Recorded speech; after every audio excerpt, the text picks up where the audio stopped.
Order the hearing of the TESDA budget, and we recognize the presence of Senator Alan Cayetano. Good afternoon to everyone participating in this budget hearing. We recognize the presence of the newly appointed secretary. You don't go through CA, no? No. Okay, Suharto Mangundadatu. I know him as Gov Teng. Can you read the others into the record? Kayo na po magbasa. Can you read the others into the record? Yeah, please. Thank you. Thank you, ma'am. May we acknowledge the presence of TESDA Director General Suharto T. Mangudadato, Deputy Director General Rosana Ordaneta. Good afternoon. Deputy Director General Anseto D. Bertis III. Deputy Director General Vidal D. Villanueva III. From the Financial and Management Service, Director Maria Magdalena P. Butad. From the Regional Operations Management Office, we have Executive Director Rosalina S. Constantino, Director Maria Gracia P. De la Rama. From the Planning Office, we have OIC Executive Director Charlene Ostimbaste.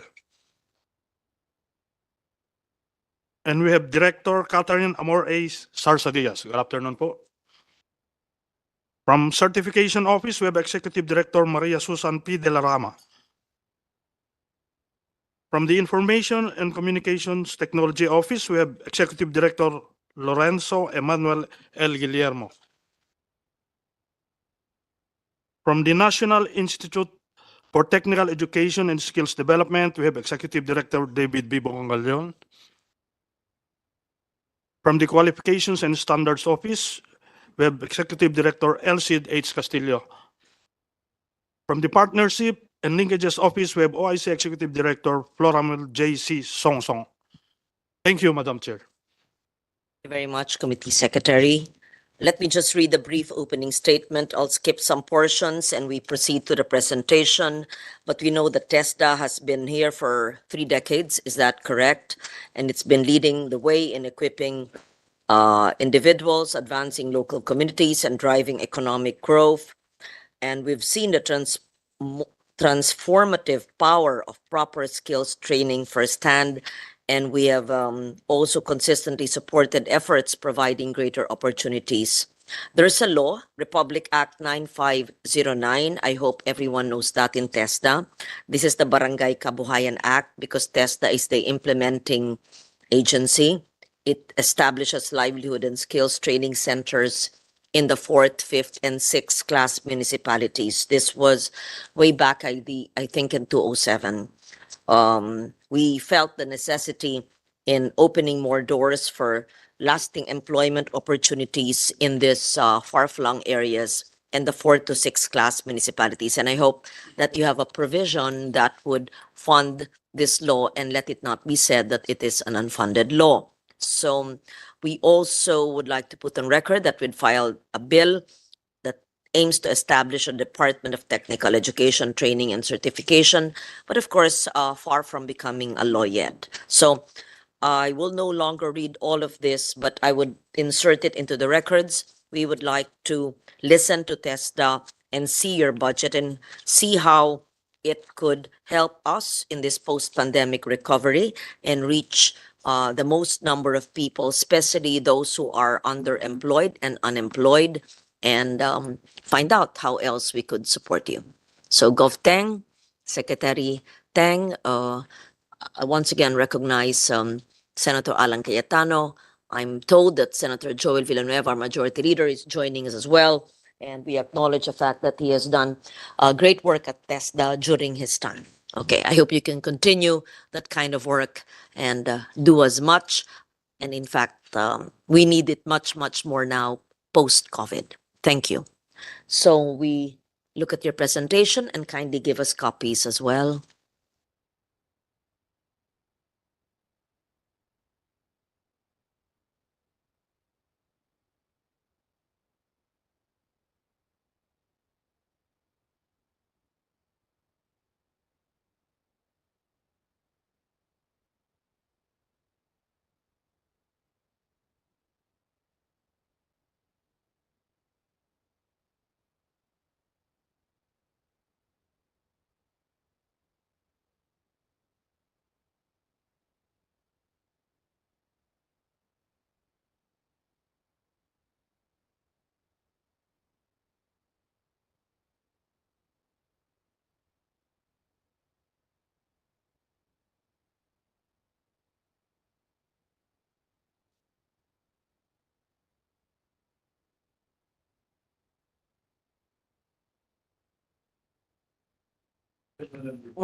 I recognized you even before you arrived. Okay.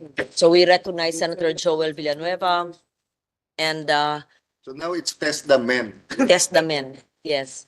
And just for the record, because I'm also a member of the Commission on Appointments, and I would have to join them in plenary where I deliver a co-sponsorship speech of one of the nominees. So I will leave the hearing later and request Senator Joel to preside later. Okay, thank you. Please proceed.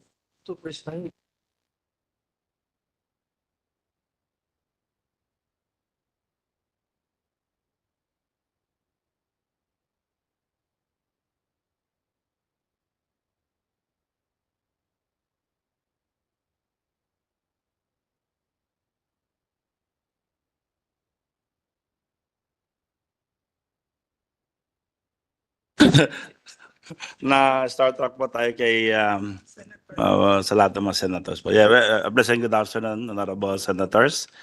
To the Senate President Pro Tempore, Senator Loren Legarda, Mare, Majority Floor Leader, Senator Joey Villanueva, sir, and our idol, Senator Alan Peter Cayetano, sir, thank you so much.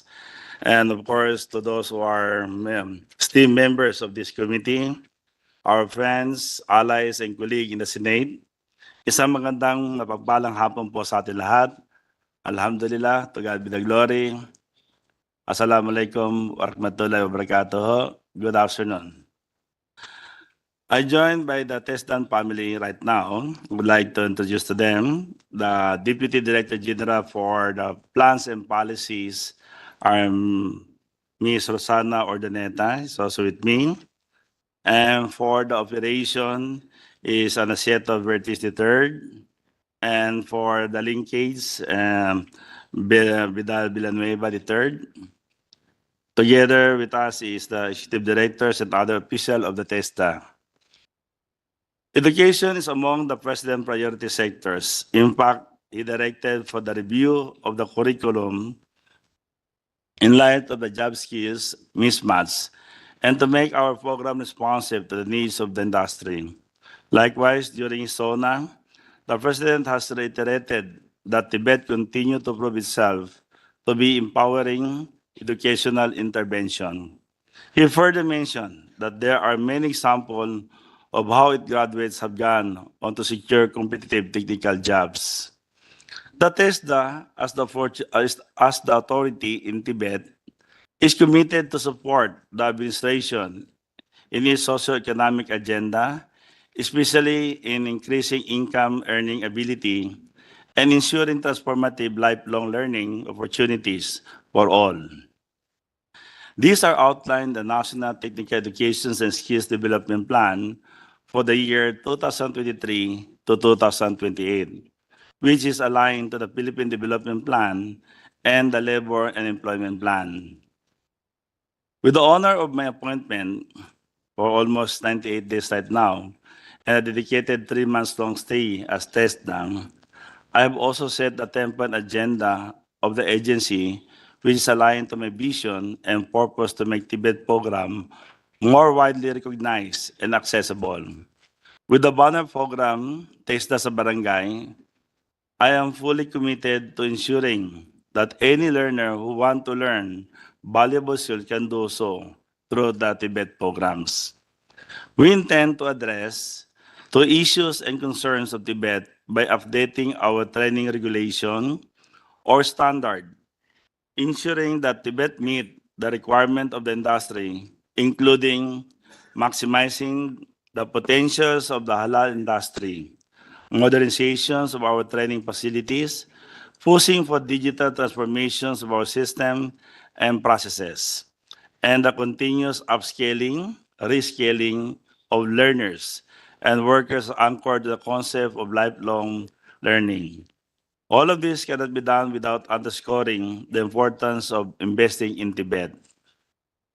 Secretary, since we're very familiar with the mandate of TESDA, Yes. unless it has changed in the past years, we would appreciate receiving information on the budget that you have Again. and how complete or incomplete or what help you need Oo. Maybe we can go straight to the budget because Okay, thank you po. the mandate and the vision, I'm Madam sure Chair, we all know that may I already. request Thank you. something while he's saying that? Yes. Can someone lang sa finance nyo also check the increase of your budget in the last few years Okay. versus the number of graduates so that we can discuss that later? Thank you, Madam Chair. Thank you for that. Okay. So, sige ma'am. So, we will present it. Let's We go will- straight to the budget. Thank for you. And budget, then the I will request of request, Senator Cayetano. DDG Bertis to present budget and operation. And just give us, please, a soft copy of the mandate that you were about to read. I just wanted to spare you the effort and us also to save time. So we proceed with the budget. Thank you. Thank you, Madam Chair. Mr. Secretary, our honorable Senator, Senator Joel Villanueva, sir, Senator Alan Cayetano, of course, our Chair, Senator Lauren Digarda. We go straight to the 2018 to 2023 utilization rate. And supposedly, ma'am, there's a presentation from the planning in regards to agency's program and physical accomplishment presented to be presented. May I now present our financial accomplishment for the fiscal year 2023. As shown on this slide, as of September 8, 2023, our fiscal year 2023 budget utilization rate is at 44%, while the disbursement utilization rate is at 56%. This includes the fiscal year 2022 continuing appropriations with disbursement and covering scholarship obligations from 2022 that were paid this year. For the 2018, TESDA's average BUR is at 90%, while DUR is at 89%. But if I may, Madam Chair, before I continue, good afternoon, Mr. Senator Raffy Tulfo. Before you proceed, we would like to acknowledge the presence of Senator Raffy Tulfo. Thank you, Madam Chair. And on these slides, in terms of the status of scholarship implementation, which has a big chunk of our MOE budgets as of September 8, 2023, we have recorded a total of 204,260 enrolled as per the question of the Honorable Senator Cayetano, and 103,245 graduates from TWSP, STEP, UACTEA, TTSP, and PESPA.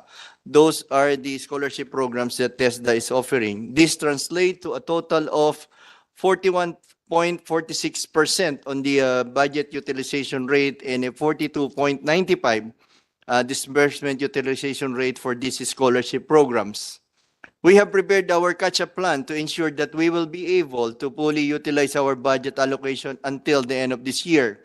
And we would like to note also, honorable members of the Senate, that consistent with the FY fiscal year 2023 GAA special provisions, TESDA has allocated 301,381,181 pesos to 4th, 5th, and 6th class municipality through the STEP. We interrupt your presentation. We recognize Senator Sherwin Gatchalian. Good afternoon, Honorable Senator Gatchalian. And to continue, Madam Chair.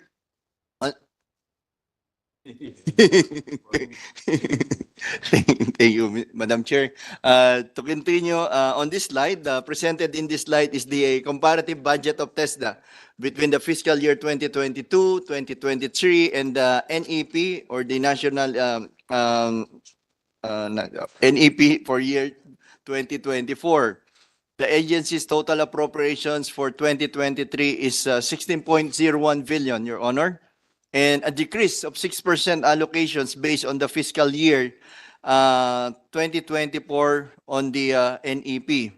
The decrease is in our MOE, 13%, which significant expected to affect our scholarship program. Malaki po ang magiging epekto nito sa ating fiscal year 2024 in terms of implementations of our scholarship programs. And then, Your Honor, TESDA's total proposal for the fiscal year 2024 is 14.08 billion. However, based on the NEP, TESDA is given an amount of 15.23 billion due to the additional budget of 1.68 billion for STEP, UACTEA, and TWSP. This is 8.17% higher than our original proposal. Through our fiscal year 2024 budget request, we are looking forward making significant headway in terms of implementing the establishment of regional Tibet innovation centers in the country through the supporting innovations of the Philippine Technical Vocational Education and Training System, or SIP-TIBETS project, providing quality upskilling, reskilling programs to more beneficiaries and upgrading our training facilities, tools, and equipment. And that will end my presentations on the financial and status of our enrollees. And next, in regards to the other partnership and linkages to be presented later on, Your Honor, by the DG Bidal. Thank you, Your Honor, Madam, Sir, Mr. Secretary. Just a minute. Did you read into the record the answer to the question of Senator Cayetano on the number of TESDA graduates and the budgets in the past years? Oo. Madam Chair, thank you for that. I saw the number of graduates, but maybe later on or next time, if you can side by side it with the budget so that we can see if pareho bang tumataas o hindi, Madam Chair. Diba? So to be fair to them, they have kung ilan graduates pero hindi lang naka-side to side sa budget nyo for that year. Requesting that it be given to you today or after the hearing? At their convenience, they're very... Okay, At your convenience, Madam Chair. okay. Madam We understand the request, right? It's the, how many years are you requesting? It's here. Here. But this is the appropriation as well as the, here. Okay, we have it. You can give a copy. It's very small though. So there's no need to submit. There's no need to submit. Thank you, Attorney Doblon. She has a copy on the number of graduates. You may want to read it into the record, Senator Cayetano. Madam Chair, only Joel Villanueva can see this because the rest of us are above 50. Kudos to Secretary Doblon, she can still read this. So can I have a few minutes to look at it? Medyo maliit. Maliit yung font pero malaki yung budget.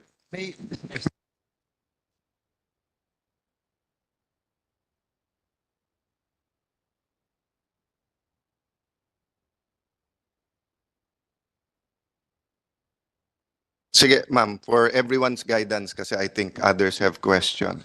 So, appropriation for TWSP 2016 2.2B and then target enrollees 231,000, target graduates 208. I-actual ko na lang ma'am para mas madali.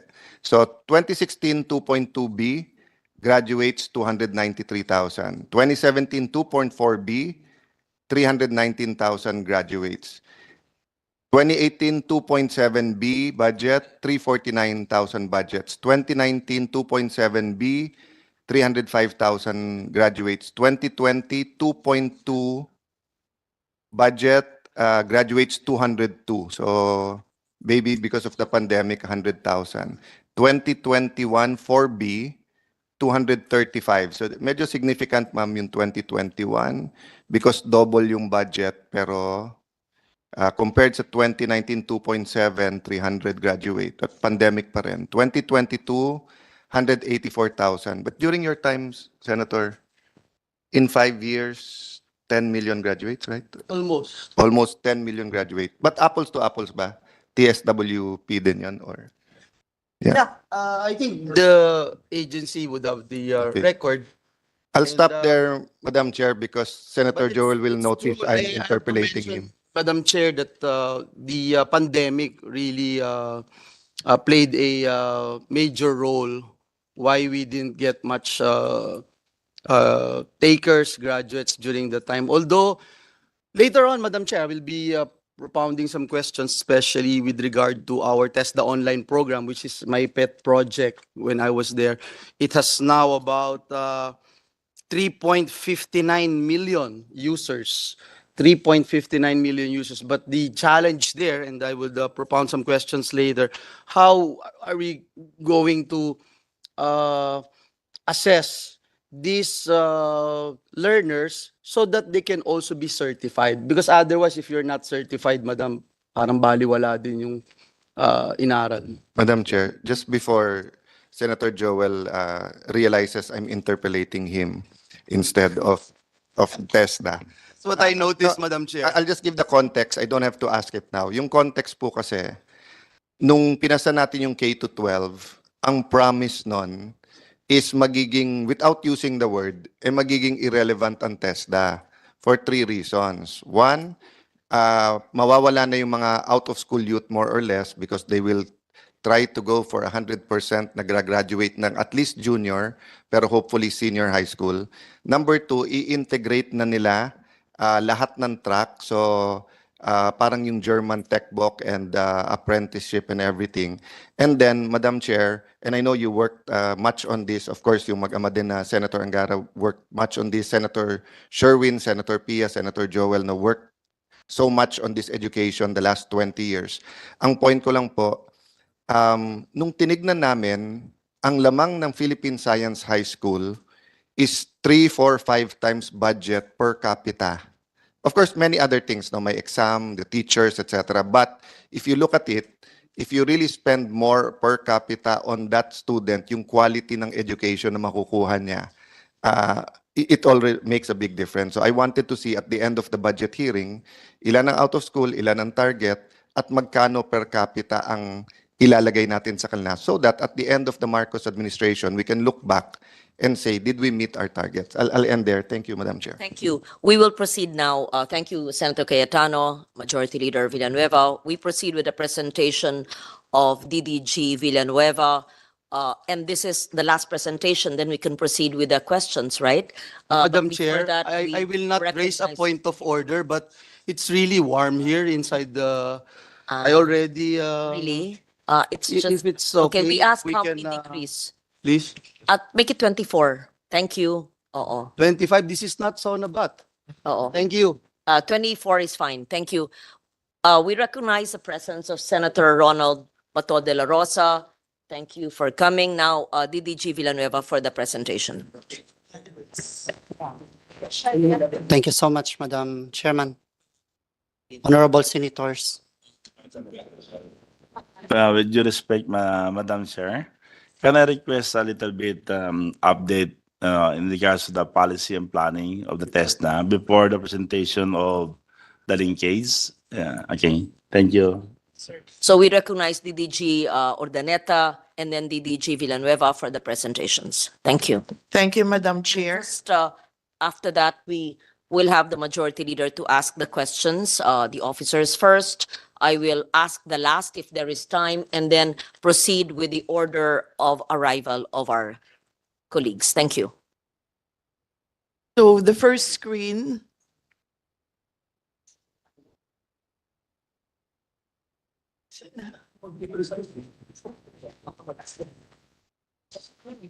We heard it from the President himself, PBBM, that technical vocational education and training continues to prove itself to be an empowering educational intervention. The message has conveyed two things. First, the recognition of the significance of the TVET in the country, and second, that the President is heeding us to produce rightfully skilled and job-ready graduates. As soon as Secretary Suharto Mangundadato assumed TESDA's leadership, he immediately laid down his 10-point agenda, which is intended to make TVET programs more widely recognized and accessible with the banner program TESDA sa Barangay. The TESDA sa Barangay is aligned to the devolution mandate of TESDA as per Section 29 of RA 7796 and is a translation of the area-based demand-driven TVET approach, which is the central strategy of the National TSD Plan. The program shall leverage area-based economic development through administration of TVET in barangays all over the country. It has two pillars, which are improving governance by professionalizing the barangay workers and expanding access to TVET provision through the implementation of skills training program for the barangays. To further advance TESDA's capacity to offer TechVoc trainings in the communities, we wish to have access to the Special Education Fund under the local school board to primarily fund the training of trainers. This will address our challenge in the delivery of TVET programs due to the lack of qualified trainers. It is initially planned to train 10 trainers per municipality. Looking at the comparative budget of DepEd, CHED, and TESDA between 2018 to 2023, we received the lowest allocation at only 2.06%. Article 15, Section 5 of the 1987 Constitution mandates the state to assign the highest budgetary priority to education. We believe that TESDA, as part of the education sector, must have its reasonable share in the budget to support the administration's priority to upskill and reskill our workers. The agency has intensified its efforts of contributing to job generation. From 2019 to June 2023, a total of 6.31 million were enrolled, while 5.34 million had graduated. These trained individuals were the product of different public and private TechVoc institutions. In terms of competency assessment and certification, we were able to assess a total of 4.09 million workers with an average certification rate of 93.4%. Excuse me, before you proceed, we would like to recognize the presence of Senator Grace Poe. And thank you, Senator Poe, for joining us. Just so that we are clarified, the enrollees and then the graduates, there's 1 million who dropped out. Actually, ma'am, spillovers, they graduate for the next year because some have started not in the last quarter of the year. So these So are it not will become, dropouts. yeah, no, not Okay, dropouts. because the impression is, sayang, nag-enroll, tas 1 million, na sayang ang pera. No, Hindi ganon. hindi po. Then they were assessed. Assessed but not certified.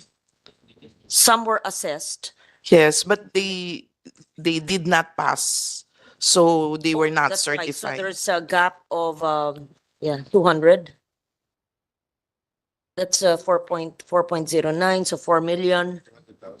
200,000 who were assessed but did not pass. Yes, yes, ma'am. So were they scholars? You would not know. Did they pay on their own or scholars of government?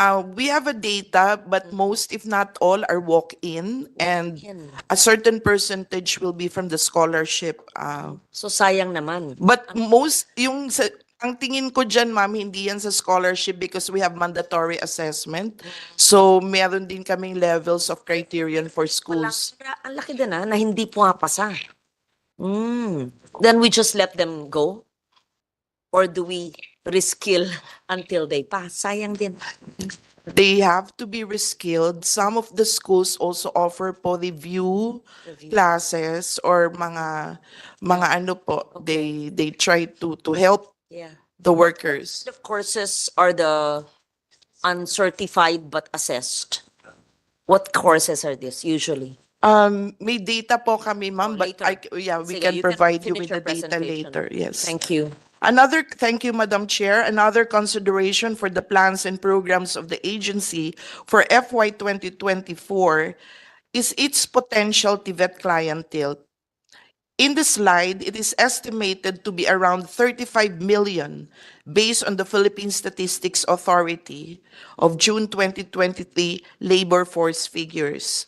This estimate is based on the 51.2 million in the labor force, which includes the unemployed estimated at 2.3, and then the employed and underemployed estimated at 75% of selected occupations. It can be observed that based on the accomplishments of TESDA in the last 5 years, from 2019 to 2023, we have served 35.58 of our potential TVET clientele. So we still have much clienteles to serve po, stated from that particular TVET clientele, potential TVET clientele. Can you state that again? How much more clientele? What was that? Based on the accomplishment of 35 million? 35 po million ang potential TVET clienteles. From the 35 million, 2 million of which are the estimated unemployed, and 33 million is underestimated employed and underemployed. So yan po yung potential TVET clienteles. We have only served 35.58 na mga clienteles out of the 35 million. Employed is being considered because of retooling and reskilling. Reskilling. So that they'd be able to uh,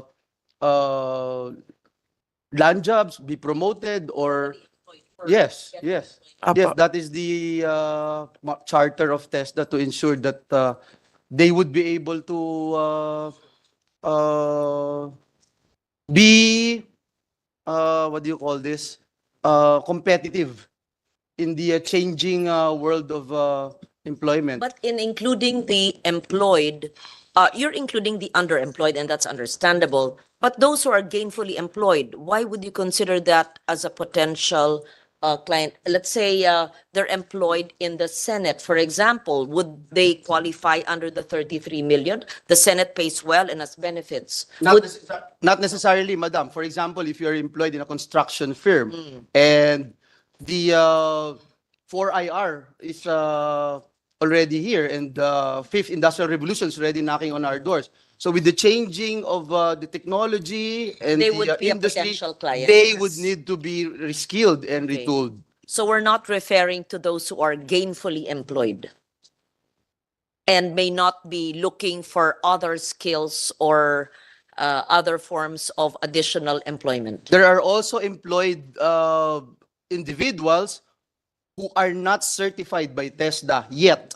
Yeah. And if they get to be certified by TESDA, that would be a passport for promotion or passport for employment abroad or another option for them to be employed in another company. So they would be more valuable as a worker.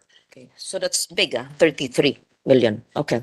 Could you break it down? That's to the whole universe, madam. So we're not only talking about those employed, but Yeah. also the underemployed. That's why I wanted the breakdown, sino yung underemployed and then ano yung employed. Later, if you don't have it now, that's okay. Thank you.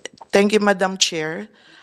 As part of our efforts to measure the effectiveness of TVET programs, we conduct the annual tracer study called Study on the Employment of TVET Graduates, or SETG.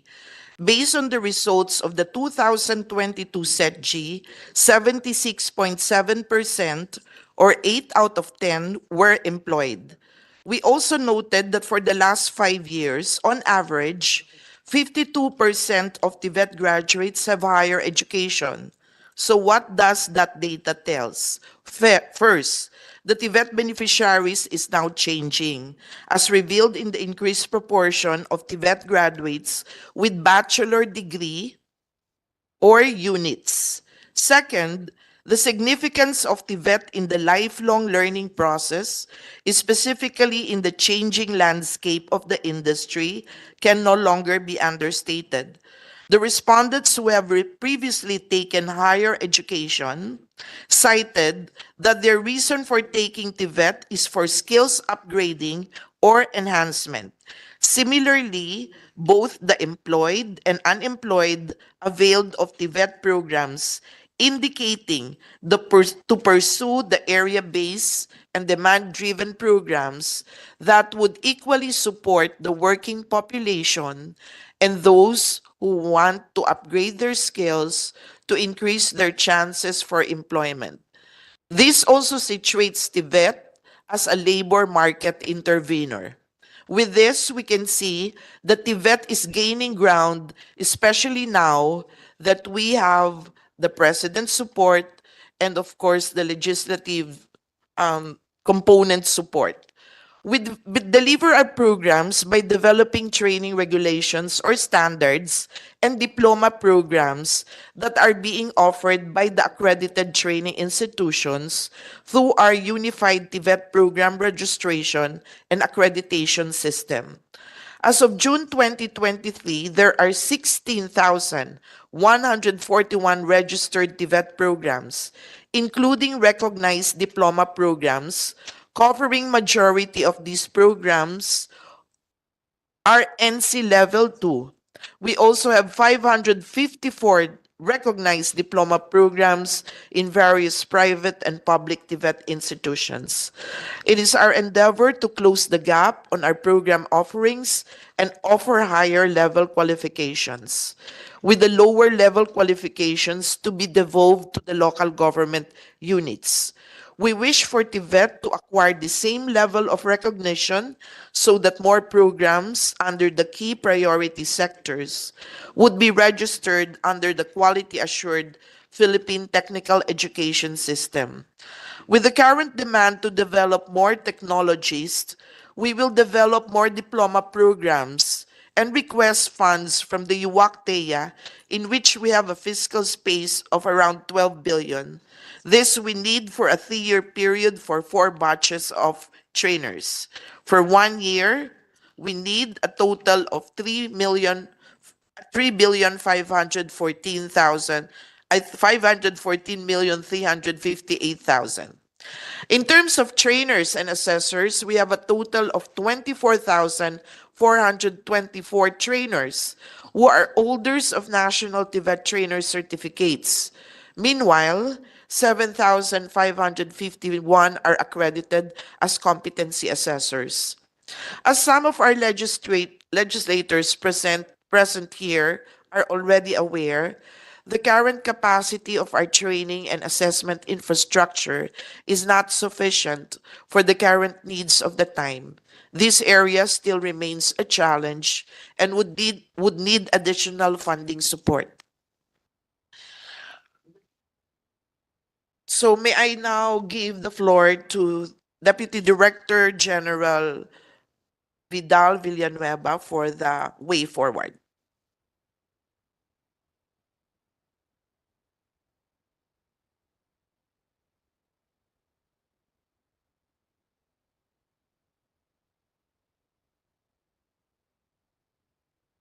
Thank you, Madam Chairman. Good afternoon again. Madam Chair and Honorable Senators, TESDA, in its efforts to steer the TVET sector forward and as part of its mandate, have recently launched the National Technical Education and Skills Development Plan, or the NTSDP, for 2023 to 2028. The event marked an important milestone as we received such an overwhelming support from the national and local government, industries, the academy, and other key stakeholders. Through the NTSDP, Madam Chair, we are envisioning a globally recognized Philippine TVET as a catalyst for education and lifelong learning, workforce and socio-economic transformation. To achieve this, our intervention will be demonstrated under the plan's 6 strategic pillars. Number 1, modern and responsive technical and vocational training and lifelong learning advance and reinforce. Number 2, quality and productivity of workforce enhance. Just to interrupt, I'm glad you mentioned lifelong learning because now that we see the longevity of people, di ba? Dati Yes. hanggang 60, 70, now 80, 90. And people are in their 60s, 70s, very productive. So there are TESDA courses for seniors and above for lifelong learning. Maybe later on, if you could answer, what are the special courses for those who may have retired, let's say from the military, we have the commission on appointments there, retired from the police force, retired from government, but may want to take TESDA courses and may want to continue upskilling. So I want to know more about your transformative lifelong learning and what are these courses that are offered by TESDA under the national government, the TESDA training institutions that you own, and the private sector which are accredited with you, if you have the answer for later. Thanks. And I actually wanted to create lifelong learning institutes or institutions in our state universities and colleges. And because this was also mentioned by DFA in their budget hearing, but I'll get on that later. Thank you. Thank you, Madam Chair. Will provide, Madam Chair. To proceed, Madam Chairman. Number 3, quality assurance on certification, standards, equivalencies, and qualifications strengthened. Number 4, collaboration with industry, government, academic, labor, and other stakeholders expanded and sustained and strengthened. And number 5, transformative and innovative TVET ecosystem organized and strengthened. All of this shall be implemented within the area-based demand-driven TVET as central strategy. It is with great optimism that we look forward to operationalizing the plan through a substantive annual budget for TESDA that we can support our vision for the entire TVET sector.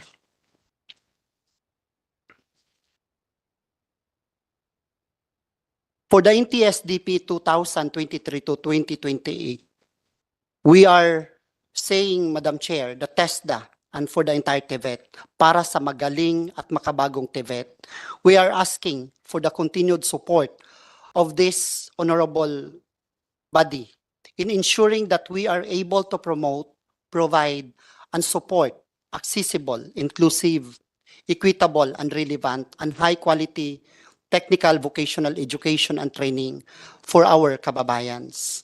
On behalf of the entire Technical Education and Skills Development Authority, we thank you, Madam Chairman, and to all the senators present, and we appeal to you for the speedy approval of the 2024 budget of TESDA. Daghang salamat, mayong hapon kanatong tanan. Just so that we get to know everyone, kilala po namin si Gov Teng, no? And DDG Urdaneta has been in TESDA for a long time. How long? Ay, di ba? During the time of Joel. During the time of DG. It was grade 1. No, just so that we know those who are new and those who are career. Sige. Ilan taon na po? Hindi kayo, ilan taon na kayo? Ilan No, taon na I started TESDA? with NMYC. Kasama ko po si Director Veo Guillermo. Ayun. So alam mo na kung gaano po ako. Si Veo, kaklase ko pa yan sa NDCP nung 1992. 92 tayo pumasok, 93 na graduate. Kaklase ko yan. Elementary ako na. Oo, hindi ka pa DDG siya. Pareho kayong DDG. It's one direction. First pa. Okay. So veterano ito, kayo po ang minentor. O sige, approve na yung budget. Sige. Dagdagan pa. O sige, so magaling ba talaga yan? Oo. Kasi yung lifelong learning, no? Lifelong learning. 70, ano na siya? 74? 70. 70 na siya. Pero napaka-active pa. Napaka-active, ang daming ginagawa, so productive. Nakakatuwa yung mga taong ganun kasi matatalino ang likas na matalino ang Pilipino at kung may passion ka, may hilig magtrabaho, ano yan nagpa-kidney o liver transplant? Kidney? Na COVID na yan. Hindi, ginawa kong exhibit A eh. Hindi, tumayo ka. Tumayo ka, hindi. Hindi, kasi kailangan may positivity palagi sa bawat hearing. Nakikita, may 70 years old, pangalawa na COVID yan malala. Nung COVID, the height of COVID lockdown, tapos maliban dyan, transplant pa tawag nun ng kidney. O see? And he's still so active. Di ba nakakatuwa? At DDG ng TESDA, naabutan mo siya? Yung retired na Nung siya? pinanganak ako, wala na. Oo. Pero nakakatuwa. Kaya nga, ito ang premise na gusto kong gumawa ng paano ko lang matas kasama ninyo of a lifelong learning institute para sa maraming retirado na useful pa kasi I'll say it in English, the human capital of our country is really our wealth aside from the natural resource. That's why I value TESDA and appreciate the work that our majority leader has done for this institution, and I'm grateful that I'm helping in my own way as chair. So I would like really to enact that law, but know later on more about your transformative lifelong learning programs. Okay, proceed. So para lang, yung tanong ko, simple lang naman eh. Sino po ang matagal na nasa TESDA? DDG Ordaneta. How many years in TESDA? 39 years plus the one. And NMYC. Okay. DDG Villanueva, bago kayo? Last year, Madam Chair, November 16, Ah, galing saan? Anong ahensya? I work as Assistant Secretary of the Cooperative Development Authority. CDA. And But prior to that, si I also Bertie is worked- also last year. Madam Chair. Madam Chair. 4 years. Yeah, Yes. from Congress to Yes, DDG. you were party list, no? yes, yes. Okay. Madam Chair. Yes, Senator. May we know if Deputy Director General Vidal Villanueva is also from Bulacan? Huh? Sir, Your Honor, Madam Chair, dalawa po probinsya ko, Bukidnon and Cebu. Okay. May Thank you, Madam Chair. May I know the intention of our dear colleague from Davao with this question as to why Bulacan is being mentioned here, Madam Chair? Yeah, because Madam Chair, I know that the great province of Bulacan is the source of all the Villanuevas in the Philippines. So that was my premise, Madam Chair. I would like to put on record that I'm grateful and thankful to our dear colleague as he has been my idol for quite a long time. Paglaki ko, gagayahin ko po siya. Thank you, Madam Thank you Chair. very much. Now we proceed with the questions. It's your turn, Majority Leader. Yeah, Madam Chair, I really wanted to be the first one to ask questions, but I don't think I would have enough time before the session, and we have a lot of colleagues here with us wanting to ask questions. Perhaps I would just raise just one issue before I relinquish to my colleagues. I was looking at the TESDA's report. This data came from TESDA, the average income before and after training by certification level in 2021. This is 2021. Yes, can we just show the slide, please? Because I am aware of TESDA's employment rate, and the good chair, Senator Lauren Legarda, already mentioned the sterling performance of the agency to ensure that those who wanted to land jobs would go to TESDA. And if I'm not mistaken, 80%, Rose, no? 80% is the employment rate. But when you talk about the employment rate, we are aware of that, 80% employment rate. But if you also look at the data being shown here to us, if it's NC1, the data states ang nakukuha nila is 9,218. Pag NC2, yung na-graduate nila, 10,500. Pag NC3 and NC4, doon ho, lumalampas sila, Madam Chair, sa tinatawag na minimum wage. So my question, Madam Chair, is that, is it our goal to just make sure that our trainees land jobs, or we wanted to get them out of poverty to ensure at least, Madam Chair, that yung kinikita po nila ay above minimum wage? Because, Madam Chair, if you look at this data, NC1, NC2, yung graduates, and most of them are graduates of NC1, NC2. In fact, if you look at the training regulations of TESDA, NC3, NC4, and especially the diploma courses, that's only 0.3% of the total training regulations of TESDA.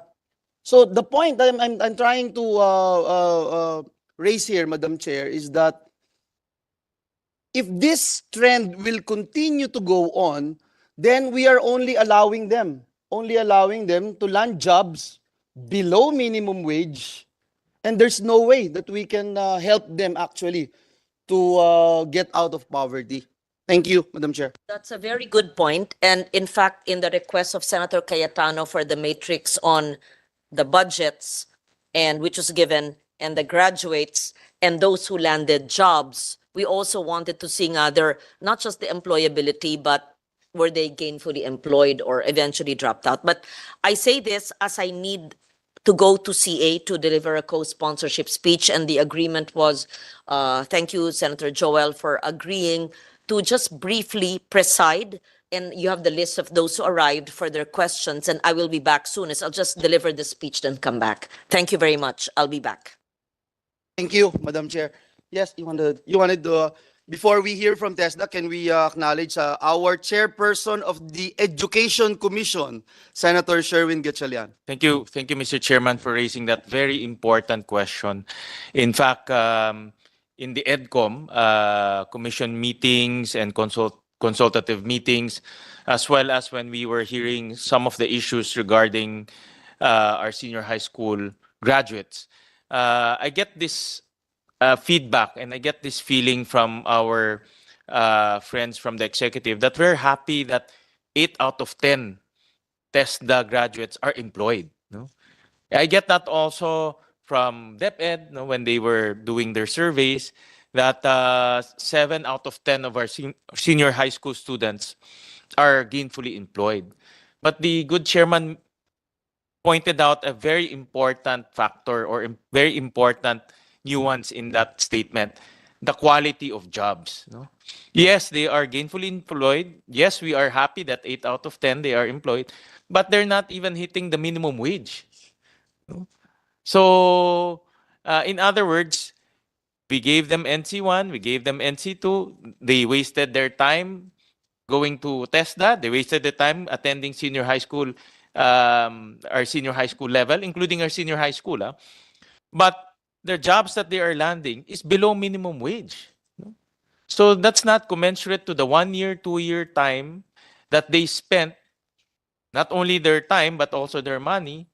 And then yet they cannot even reap the rewards or get the returns of that investment because they're earning below minimum. And I think that is a very important point that TESDA needs to address. I know it's a big challenge, but we need to address that because 8 out of 10 employment is not, we should not be happy with that. No, 8 out of 10 employed who are above minimum wage, then we will be very happy to see that. No, so thank you, Mr. Chairman, for raising that. Thank you, Chairman Sherwin. We ask the TESDA officials to respond, please. Secretary. Well, good afternoon, Mr. Chairman. Well, you're right, Mr. Chairman, that the status of our Filipino right now. That's why we're pushing some innovation programs like coming out with the TESDA sa barangay for the initial orientations or training to be done for the different barangays. So that if we can download it under the SFPAN o maging part kami ng local school board, magkaroon tayo ng initial kaagad for the entire barangay ay magkaroon na po sila ng training. So doon po ma-unlock na po natin yung kaalaman nila at mabigyan na po natin sila at ma-identify natin yun ang willing to proceed for the higher courses. Kasi kung hindi po, nangyayari sa ngayon, sa status po natin, yung focal person identification is delegated to the different accredited schools. Pwede maka-interrupt. Yes, Senator Tulfo. Mukhang hindi niya sinasagot yung tanong po ni Senator Win Gatchalian. Why do you allow your graduates na after landing a job, sila ay nag-receive ng below minimum wage? We have a law na dapat sinusunod, which is the minimum wage, right? So, inaamin nyo na merong mga graduate galing sa inyo na tumatanggap ng minimum, below minimum wage. And why do you allow that? Wala bang support na binibigay kayo na sinasabihan niyo po yung mga kumpanya na nagtatanggap ng graduates nyo, hindi dapat kayo nagbibigay ng below minimum wage sa mga graduates namin? Yun yung point ni Senator Wade. Pakisagot lang, Sec. Okay, Mr. Chairman. Tama po yan. Ang problem kasi natin in the Philippines right now, most of our employee is college graduate. Kaya nangyayari sa TECBO graduate, nagiging second-class citizen kami. If you go po the No, sir. Whether you're a graduate or non-graduate or training graduate, TESDA graduate, dapat hindi below minimum. Opo, tama I've been yan. fighting for that for the past 20 years na dapat binibigyan ng na dapat nasa minimum wage ang lahat ng mga trabahador natin. Whether graduate ka o hindi, whether TESDA ka, kung saan kang university pa graduate, dapat pare-pareho. ba't kayo pumapayag na may pinagmamalaki niyo pa kanina sa slides na mayroong mga below minimum wage graduates kayo? Don't, huwag kayong pumayag. Don't allow that. Yes, Mr. Chairman.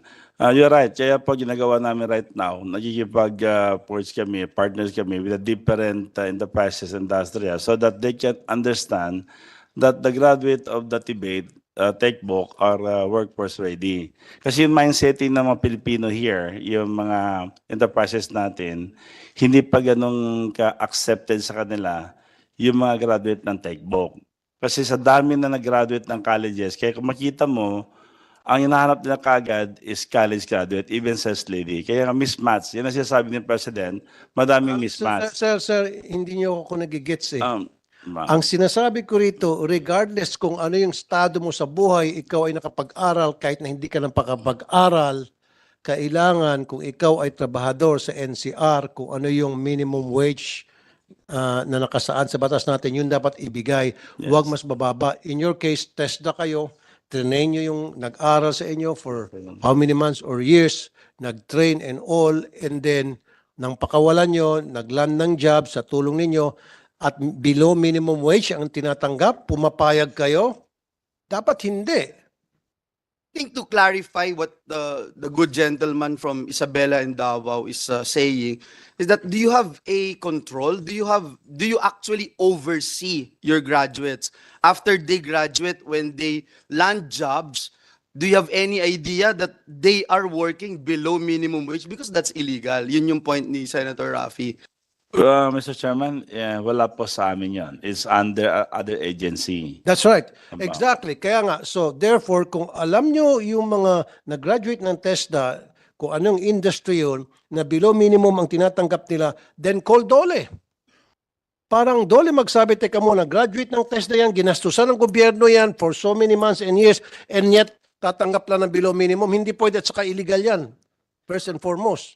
Di ba? And considering DOLE secretary is the chairperson of the TESDA board. Correct. Yes, sir. Sense. Hindi dapat po kayo pumapayag. Kahit na wala pang pinag-aralan po yung isang tao, talagang kahit na sabihin natin hindi siya nakatungtong ng grade 1, hindi ho dapat siya tumatanggap ng below minimum. Kasi yun po yung nasa batas natin. Lalo pat kung siya ay nakapag-aral sa TESDA, suportado ng ating gobyerno, binadyetan ng ating gobyerno for months or even years, tapos below minimum wage lang siya? Heck no! Dapat mag-urmentado kayo sa galit. Totoo yan, I'm serious. Di ba? Huwag niyo pong pabayaan. Yes, Mr. Chairman. The I fact na agree. pinapabayaan niyo, monitor niyo pala na meron palang tumatanggap dyan ng below minimum wage na graduate ninyo, parang kinukonsinti niyo po pala. Di ba? Kung graduate nga ng TESDA, kaya pala nahirapan ako makipaglaban na dapat wala ng minimum wage earner sa Pilipinas, siguro sinasabi nila, kung yung TESDA nga pumapayag, sino ka ba? TESDA nga pumapayag na yung mga graduates nila tumanggap ng below minimum wage, ikaw Rapi Tulfo dyan, sino ka ba? Ganon siguro sinasabi ng mga ibang mga kumpanya. Please, sir, pakimonitor niyo po. Ngayon, hanapin niyo po yung mga workers na nag-graduate from you, workers ngayon kung saan industry, na below minimum wage. Call the attention of DOLE, and para DOLE would call the attention of those companies para itaas at gawing minimum wage ang kita nila. Will you do that? Will you promise us? Yes, Mr. Chairman.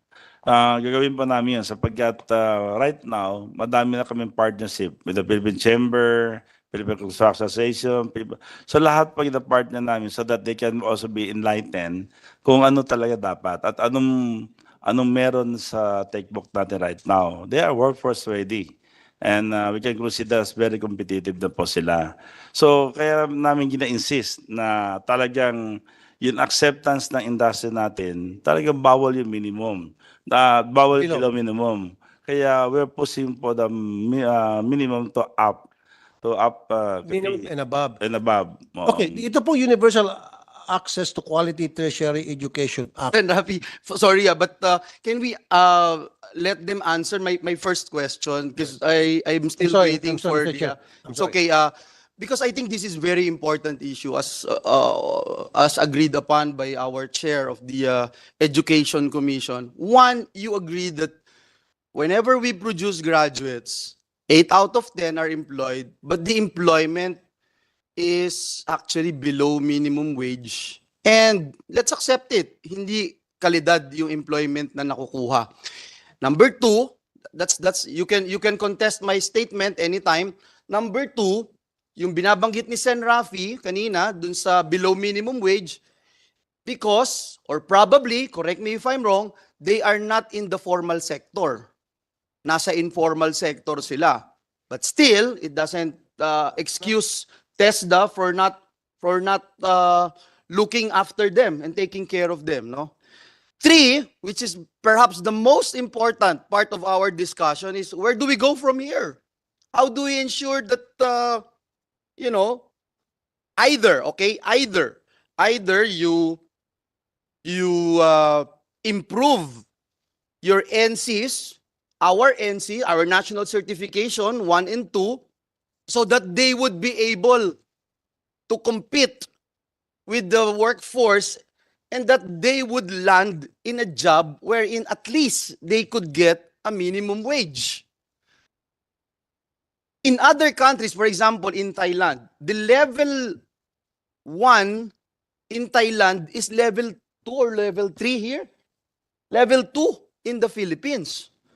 So, kaya paano tayo makipag-compete sa kanila in the workforce market?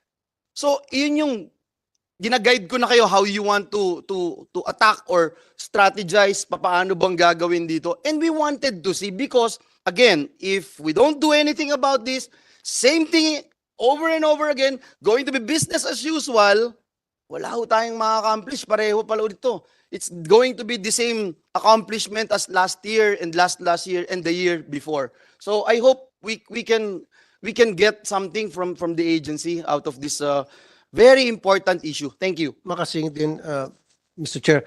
Okay, dito sa 8 out of 10 that were employed, 10 mga industry ito. Itong sa 8. Kasi wala pong breakdown eh. Thank you, Mr. Chair, Honorable Senator Tulfo, Mr. Secretary. We have a 5 priority sector, Your Honor. First of all is, of course, the agriculture sector, the construction sectors, the IT BPM sectors, the healthcare sector, and tourism.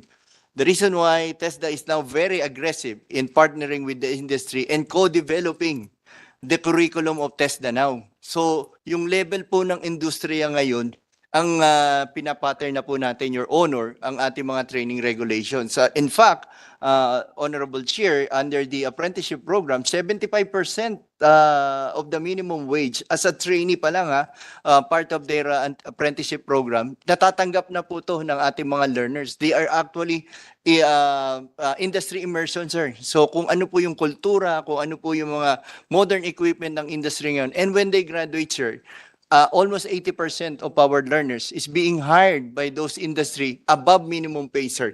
We are just talking about local employment here, Mr. Chair, this honorable chamber, but also 5,000 of OFW being deployed daily. Dumaan po sa TESDA yan. So from, let's say, 10,000, sir. No, sir. Just give us the exact breakdown sa 8 out of 10. 8 out of 10, Okay. sir, as I mentioned, the 5 sa priority. Agree. Agriculture. Ilang percent dyan sa agree? Agriculture, sir. So, ugan ko lang yung tanong ni Sen Yes, Tulfo. Dun sa 5 industry na binabanggit nyo, na tanong ni Sen Tulfo, na sagot ninyo, dun ba sa 5 industry na yun, lahat yun below minimum wage? Definitely not, Your Honor. Oh, exactly. So, hindi pala dun. Yes. So, mali din. Mali yung nagiging sagot sa tanong niya. Okay, not That's my definitely. point. Bali, wala lahat yung kwentuhan kasama natin po kasi because itong ang sinasabi ni Sen Tulfo na na-employ, hindi rin naman dun sa 5 industries na binabanggit po ninyo. Because if they fall under the 5 industries that you're talking about, then they are not getting below minimum wage. Exactly, sir, because we have the, as you mentioned, Your Honorable Chair, that we have also the informal employment. Ito yung mga graduate ng Lahat yung informal, lahat No, yung definitely, below sir. minimum wage. In construction alone, Mr. Chair, which is there's a really a need and shortages, we partner with the Philippine Contractors Associations with 5 So anong industry po yung below minimum wage ng mga graduate po ng TESDA? Based on the survey, sir, we don't have control over those below minimum Hindi wage. kasi But we kayo po prepare nagbigay them ng data na to be a- meron mga below minimum wage na graduate po sa TESDA na yun po yung natatanggap na sweldo after na makapag-graduate nga sa inyo. ilang porsyento po doon at ano po mga industry ito? Paliwanag mo. So our policy planning will elaborate. Kasi allergic po ako doon sa below minimum wage eh. Sobrang allergic po ako doon. Mr. Chair, I can understand po fully well yung anguish over this particular matter. Ang nangyari po kasi when we had the survey, na-hit po yung mga nung time ng pandemic. Madami po, if not, I cannot ano naman po na they took advantage of the situation. But most, if not all, nung mga nag-graduates po nung time na yon, talaga pong inofferan sila ng minimum, in fact, lower than minimum, below 10,000 pa po. So yun yung result po nung survey namin. But that was during the pandemic, nung period na yon. Pero nag-increase na po, nakalagay na po dito yung 37.95%, naging between 10,000 to 19,000 na po, nag-increase na nung nag-pivot na tayo from the pandemic to ito na po. So medyo nag-improve na po yung ano because we were able to bounce back. So wala Opo. So ang so madam, so ayokong makarinig pa muli na merong mga graduate from TESDA na when they land a job kung sa mga industriya below minimum ang tatanggap nila. Opo. I don't want to hear that anymore. Yes, Period. Yes, Chair. Pwede. Yes, Mr. Chair, and we do understand po na tama po yung point nyo. In fact, that's why they were the Deputy Director General is saying and the DG is saying, Secretary Mangundadato, that we are strengthening our partnership with the Personnel Management Association of the Philippines, yung pong PCCI, Philippine Chamber of Commerce, yung ECO po, so that we would be able to really provide po yung information na may mga competencies po ang mga tao, so they have to monetize the competencies ng mga skilled workers. Kasi po sa ibang bansa, yung mga ano nila, like in Malaysia, if we compare na daw po sa graduates ng higher education institutions, yung salary scale po ng mga workers or skilled workers, kasing taas na po. So, ang mga parents din po, hindi na nila, di ba dati ang ano natin is that if you go to a TVET program, ayaw ng mga parents kasi ang mga Asian po, they want higher education. But because of the higher pay scales na binibigay na po ng industry, monetizing the competency of a worker, dun po nag-iiba na ang mindset. So, ngayon po, kaya kami nakikipag-partner sa iba't ibang associations para po part of the information and advocacy is to let them know that they have to monetize yung competency po ng tao. Dalawang tanong na lang ano. Kanina kasi nag-usap kami ni Senator Villanueva, nung panahon niya, ang dami pala siya napag-graduate at kunti lang yung budget niya. Nung nawala na siya, panahon niya, konti ang graduate. Ano nangyari? Sir. Senator Alan po nagsabi nun, ha? Oo. Okay, Wala pa daw siyang conclusion, Hindi Sir nga, Rafi. maliit ang budget na natanggap niya noon, and yet, ang dami niya napag-graduate. But, Ngayon, kayo, tumaas ang budget ninyo, nag-times, kumunti ang graduate. Anyari? Sir, if I may, Mr. Chair, Mr.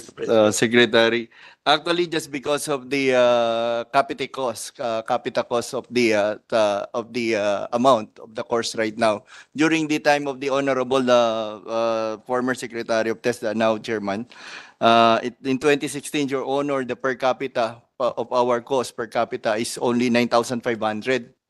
But now, in 2023, it's 20,600. So the value of the cost per capita is now 20,600. And ganun pa rin kaliit ang budget na binibigay sa TESDA. So mas lumiit, mas marami po nangangailangan ngayon na magkaroon po ng upskilling, reskilling, Your Honor. Thank you, Mr. Chair. Okay, and the last question is? Si Okay. Senator Alan is asking me why it it's more than double, no? More than double yung naging per capita cost. Is it because the same as But it's almost the same as, college tuition. yeah, almost the same as college tuition. For state youth. But the training program, is it the same training programs being implemented? Sir, because of the supplies and material, the cost. Hindi of naman daw project- sa presyo ng bigas Hindi naman. value, okay. Actually, tumutulong po tayo dyan sa programa na yan. And again, Your Honor, because of the cost of the learning materials and of course the electricity and It's the same. Ang question ko nga, DDG, yung training program is the same? The same training program being implemented before? Is it the same training program being implemented when the per capita cost increased? No, Your Honor, Mr. Chair. Anong difference? We have developed and modified and upgraded some of the training program. Actually, the Some. introduction. When you say some, kasi yun yung gusto maintindihan nung ilang mga senators, especially Senator Alan's been Yes, asking me. Your Sabi ko, some of his questions I cannot answer. So we wanted to find out the difference. Why it's more than 100% yung Yes, sir. increase. I think it's about the allowance. Mr. Chairman, can I put context lang, no? Walang finger pointing dito. It's really a curiosity in finding a solution. Kasi 'di ba dati walang K to 12. So dapat walang tracks doon. So pag out of school youth or kaya gusto mo i-enhance yung skill mo ala Germany na pwede ka na mag-apprentice kahit na wala kang diploma. Tama ma'am yung sinabi mo, 'di ba? The basic is that ang mga Pilipino gusto pa rin may diploma, pati yung sa employment mo between a super galing na electrician and some engineer with a diploma. Ang tendency natin without looking at their skill, yung i-hire natin yung may diploma, no?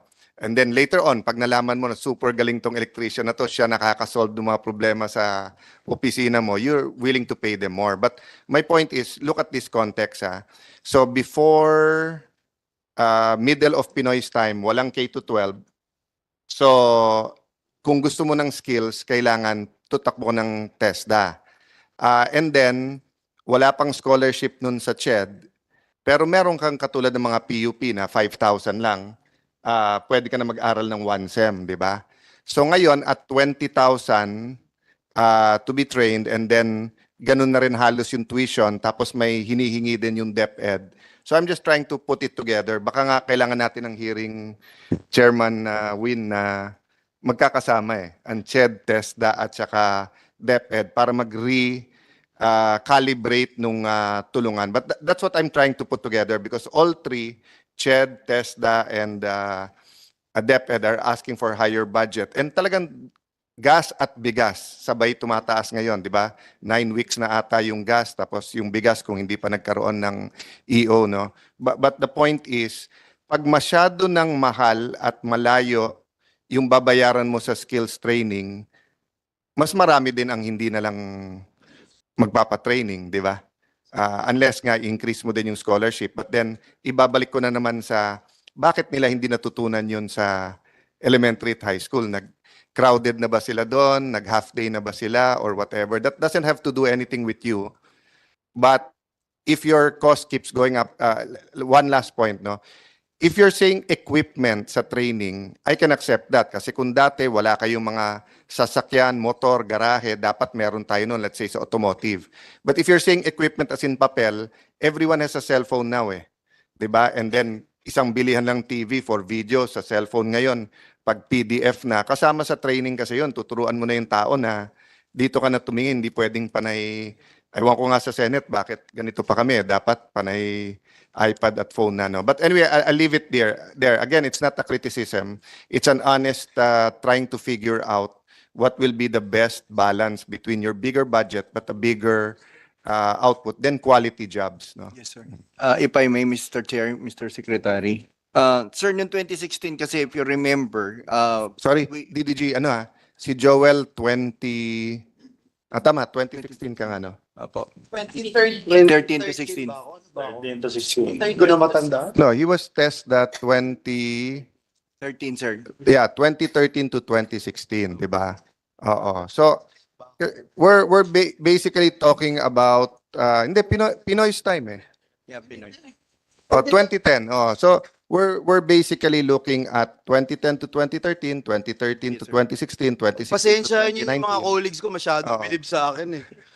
No, no, If I may. ano lang, point of comparison Tuloy, lang. gusto So, nila ibalik ako sa TESDA, maging assistant secretary daw ako. pwede naman kayo magpalit ni Sec. Siya na ang majority leader. Balik ka sa test naman. No, but we're looking at 4 periods. Yes, sir. 2010, 2013. Then, ang significant kasi sa 2013, 2016, nag-K to 12. Yes po, sir. Then, ang significant sa 26, 2019, increased budget, maganda ekonomiya. Then, ang significant sa 2019, 2022, pandemic naman yon. Yes, sir. Kaya mahirap talagang tansyahin yung kaibahan.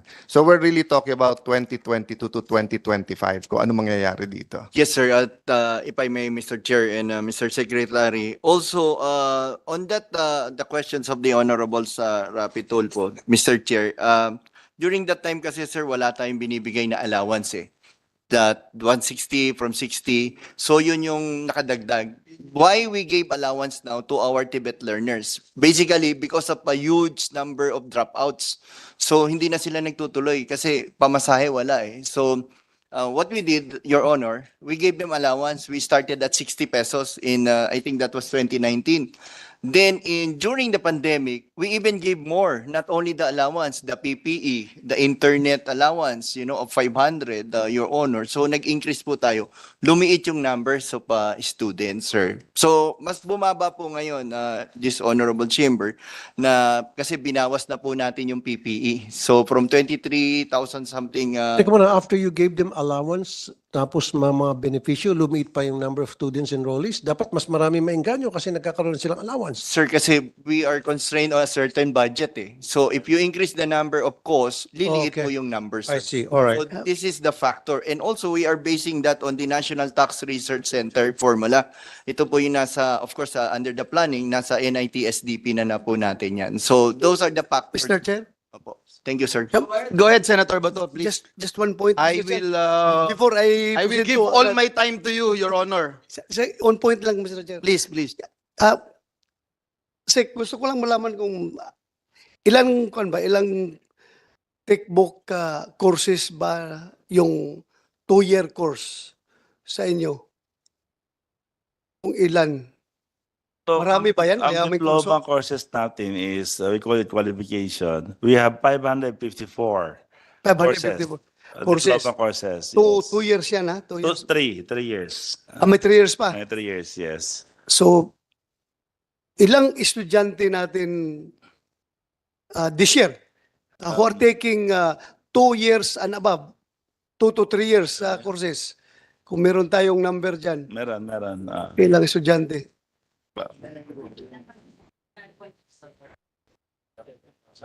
27,000 for this year. Yeah, I'm just getting these numbers, Mr. Chair, because we're preparing the ROTC bill. When this will be passed into law, alam namin na kasama kayo, covered kayo. Lahat ng textbook students taking up 2-year courses and above ay covered ng magiging mandatory ROTC program. So yun lang. Second, sir, ilang numbers? For this year is 27,000. 27,000. Yes. 2 years and above yan, ha? 2 years and above. Thank you, Mr. Chair. Salamat. Siguro matanong lang natin, ilan dun yung gumagraduate po? This year tsaka last year from the diploma courses?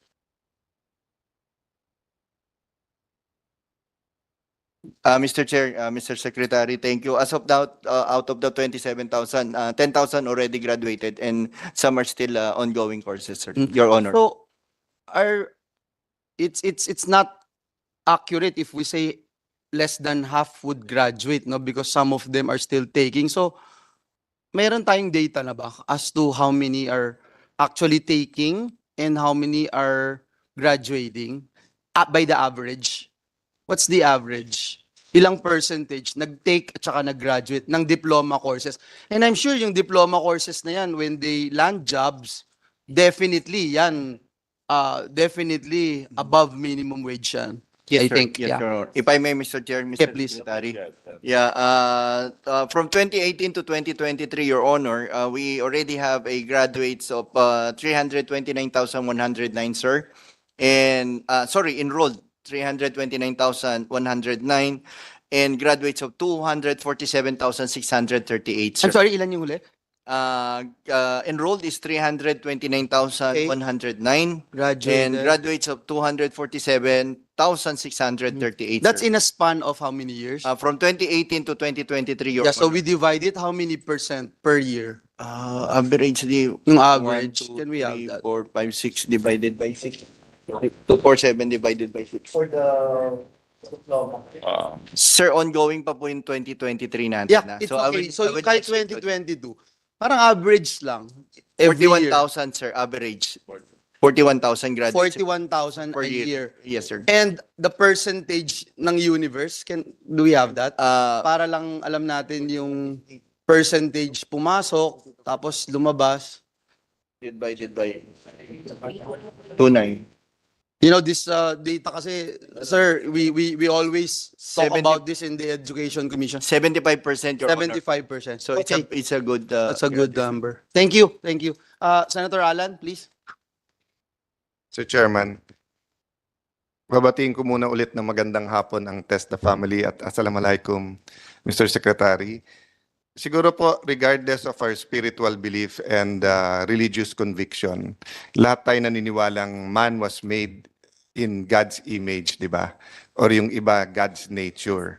So on that note, naniniwala tayo yung full potential niya. Ang problema sa Pilipinas, lamang ka talaga kung saan ka pinanganak or dehado ka, di ba?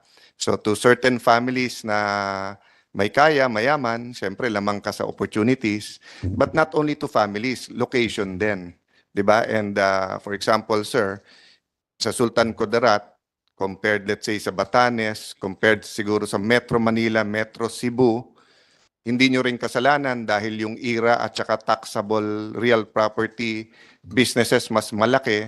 So not only do we have, let's say, better internet in some places of the country, you'll even have, like halimbawa sa City of Taguig, libre yung uniforme, rubber shoes, may computer-assisted learning, etc. So ang nagiging problema natin, we want all Filipinos to have equal opportunity. Pero sa starting line, meron ng lamang na lamang, merong dehadong-dehado, di ba? So, nung naisip yung TESDA, ang naisip kasi, inabot ko pa kasi yung DEX, di ba? So, sa DEX, Department of Education, Culture and Sports, baka alam ng mga bata ngayon, yung bilihan ng siomai, masarap din yon, yung DEX na yon. Pero yung DEX nung panahon namin, Department of Education, Culture and Sports, di ba? Hindi, may DEX din. Oo, yun. Oh. Panahon din ni Senator Bato yon. Pero hindi pa siya Bato noon. Mr. Clean pa siya. Oo. Nung time, Mr. Clean pa nung panahon na yon. Ngayon, Bato na. So, yung panahon na yon, ang pagkaalam ko, nung hahatiin na, sabi kasi, kaya yung word na ginamit, tri-focalization. Di ba? Meaning, instead of education, bahala na kayo dyan lahat, magfo-focus na tayo. May focus on primary education, including secondary or basic ed, on technical skills, and on mid-level, tapos yung universities. No? Kaya lang nung nakita natin yung budget, parang yung nangyari, naghiwalay nga, pero ang ating paring pinaka-focus is still in DepEd.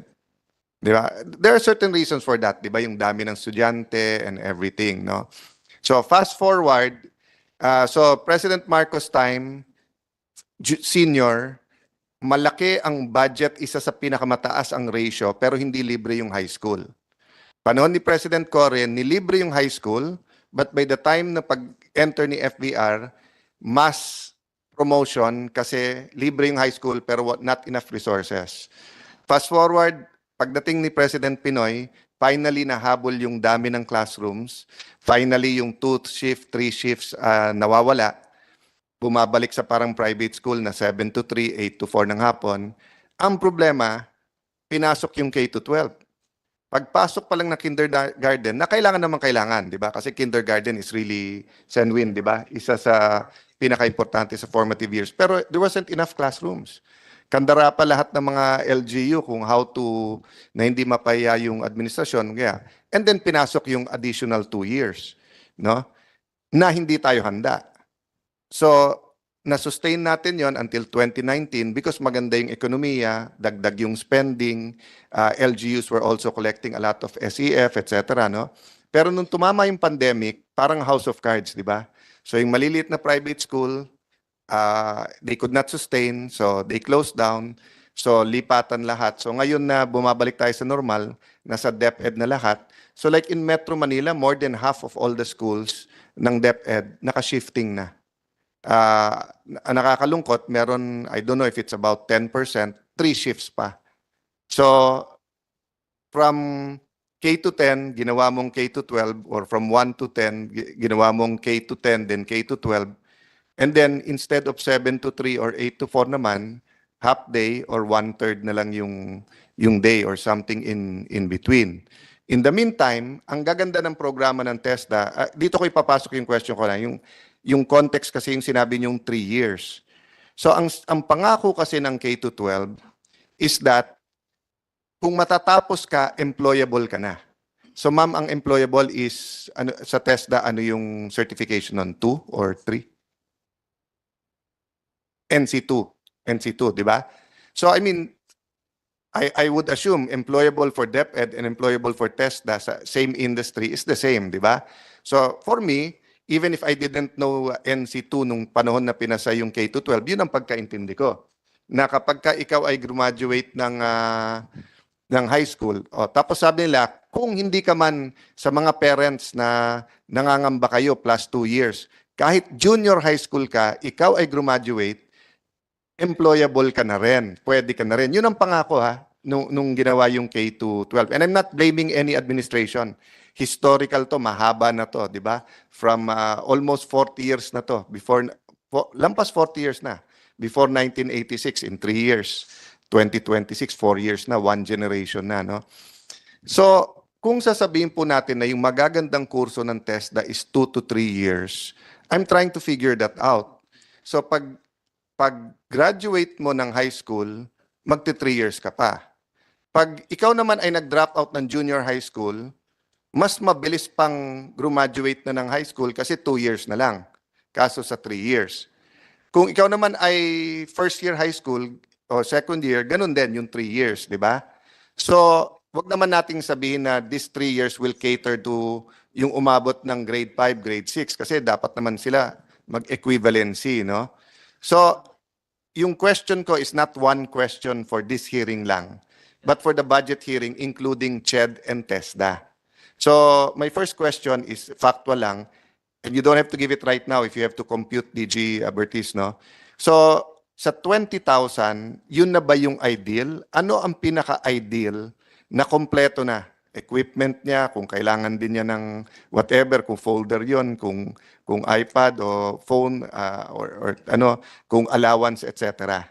Para at least guided din kami. Kung ibibigay namin sa inyo, pang 1 million students, pero 20,000 lang, kasalanan namin yon. Pero kung sasabihin nyo sa amin, 20,000 okay na yon, tapos hindi siya employable or hindi, kasalanan nyo, kayo nagsabing 20,000 eh. So computein nyo, kung 60,000 yan, 30, no? Meron ba? Sir, Mr. Chair, if I may, and Mr. Secretary, sir, we will submit all the data, but roughly, sir, Uwagtaya, we started at 60,000, sir, per Sige. capita. And then, in order to entertain more because of the demand or the numbers of increasing numbers of the student, we lower it down to 40,000 60,000 for the year.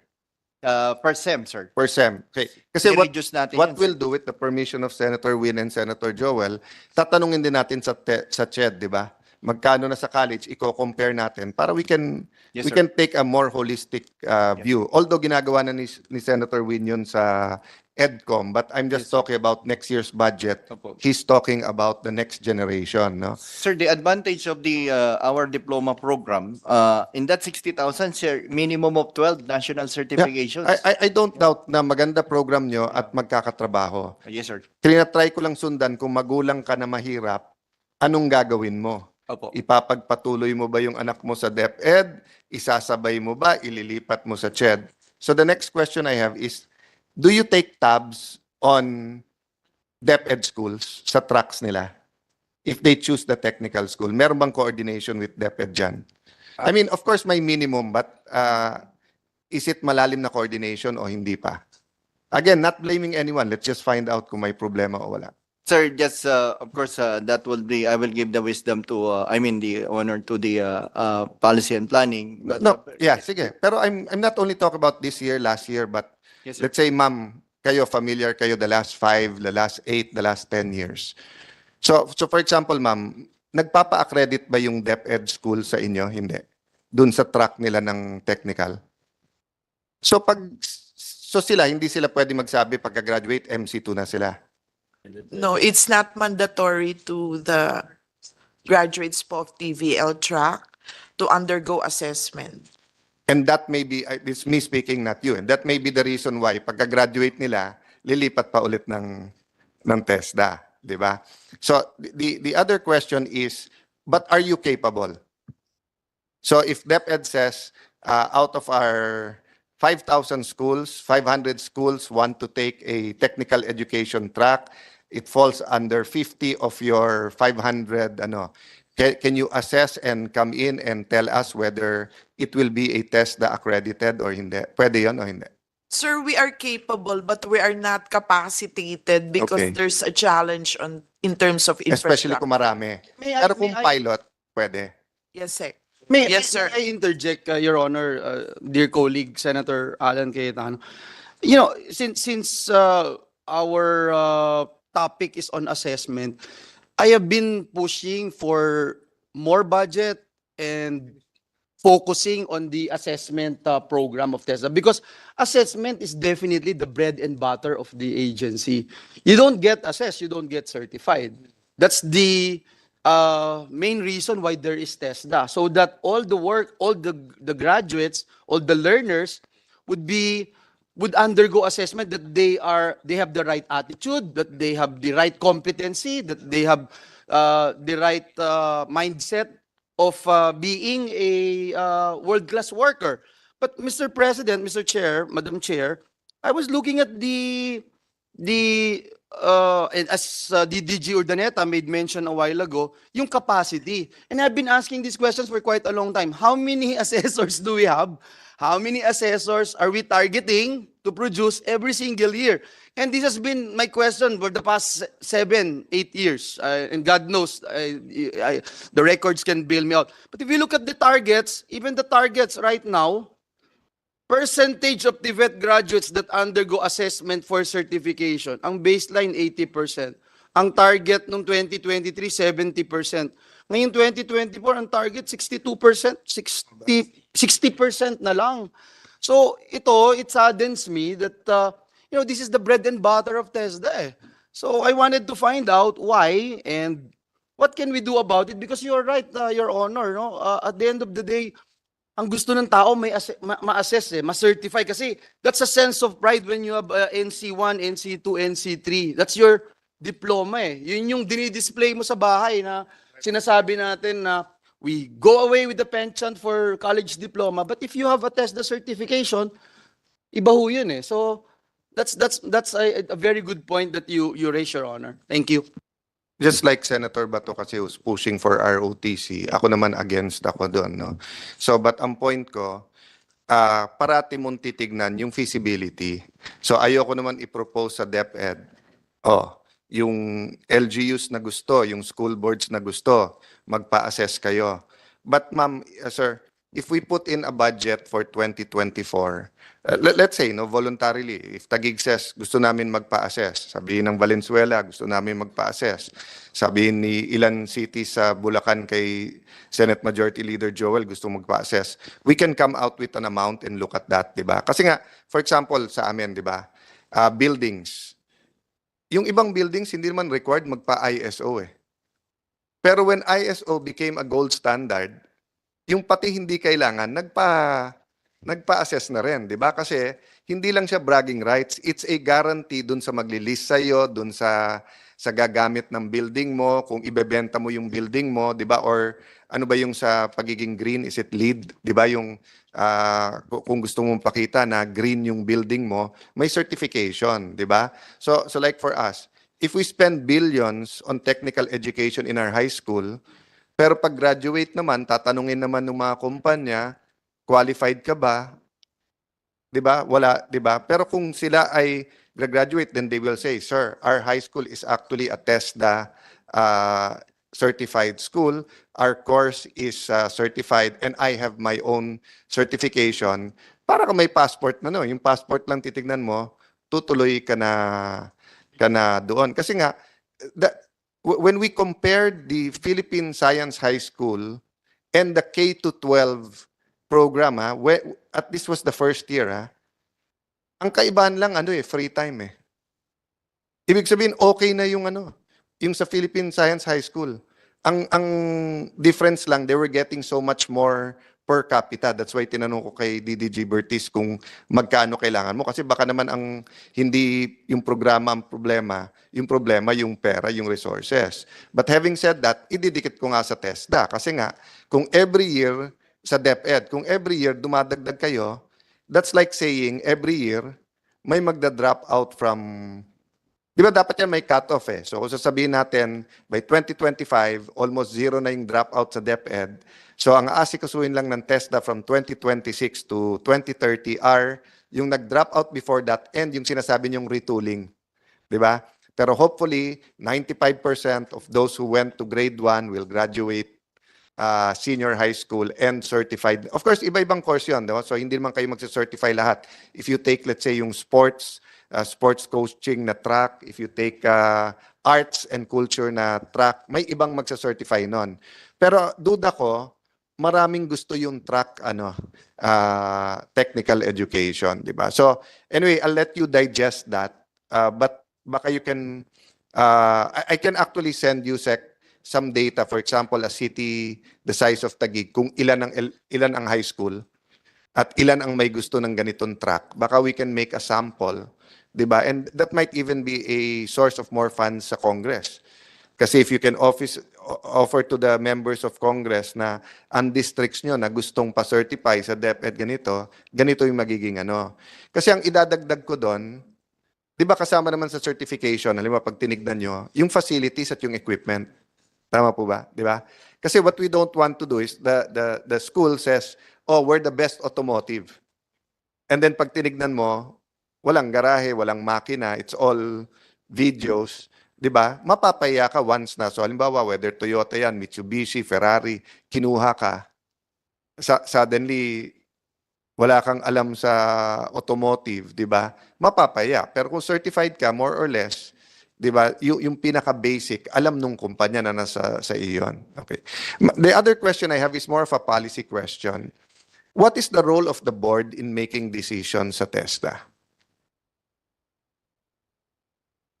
So more of policy lang ba sila or day-to-day din or kasi I have a follow-up question for that. But give us a 1-minute description. Anong role ng board versus yung DG and DDGs natin? Sir, it's more on policy and direction setting, policy making, direction setting.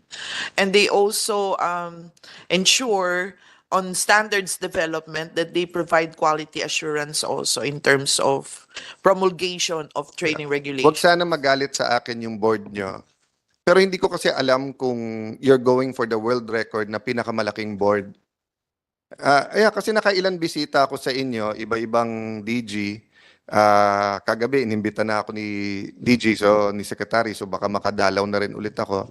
But I would think that it's better to have a big, comprehensive, inclusive advisory committee. Pero sa board, anything more than 7 or 9, kasi ilan ngayon? 27. Okay. Assuming, first of all, you're bigger than the Senate. Okay. Secondly, assuming half of the board, 13, 14, wants to speak for 3 minutes on one issue, that's half an hour. So, halimbawa lang, Sir Chairman, I move to adjourn. Gusto nung iba, yung iba hindi, 30 minutes na yon. 'Di ba? So, anyway, that's hindi sa budget 'yan, and alam ko napakahirap sec pag ikaw nandyan, board mo yon, papakisamahan mo, but I think part of our duty is updating it. Baka nung bago yung law, valid talaga na ganyang kalaki because we had to get the input from all that experts. But again, I'll ask you, how many of those experts you need them sa board, and how of them i-hire mo as a consultant or you have an advisory board, di ba? Again, Senator Win is looking at the education with Senator Angara, Senator Pia for the next generation. So they're looking in it, Senator Joel, but I'm just talking about the next 2 years, di ba? Pakitignan nyo rin yung policy-wise kasi nga, hindi ko ma-imagine kung member ako ng board, pinupush ko halimbawa, focus tayo sa high schools kasi meron mga member ng board, focus tayo sa mga universities na nagaganyan. Somehow you guys make it work. So I think the mga DGG ng TESDA, you will be good speakers of the house, no? Kasi nga marunong kayo ng malaking board or good Senate presidents, di ba? Your Honor, if I may just put into the records, during our time, there are only 13 members of the board, which is also stated in the law. Pero wala pang RH law noon, kaya nanganak. Oo. So, no, may RH law na, no, Your Honor. And I'm just saying, so 13 members lang ng board nung my time, ngayon 27 na. Question. Is there, Marami. is it indicated in the law creating TESDA? Yes, 13 members only. Oh, so we're violating the law. Yes and no, ma'am. Kasi nagkaroon ng Supreme Court decision quoting the administrative code That they have that the- pag nag-appoint ang presidente, it amends the Okay. law. So, Something like that. I mean, is that correct? Tama ba? Yun yung reason? may we know whether the a number of the members of the board also affects the budget? They get salaries, allowances per them, and do they have authority to allocate TESDA scholarships? No. Okay. So that's But because 37. Ang dami. Dami. What year has the most number of members of the board? This year. This year. Hmm. So do you have a budget for a session hall?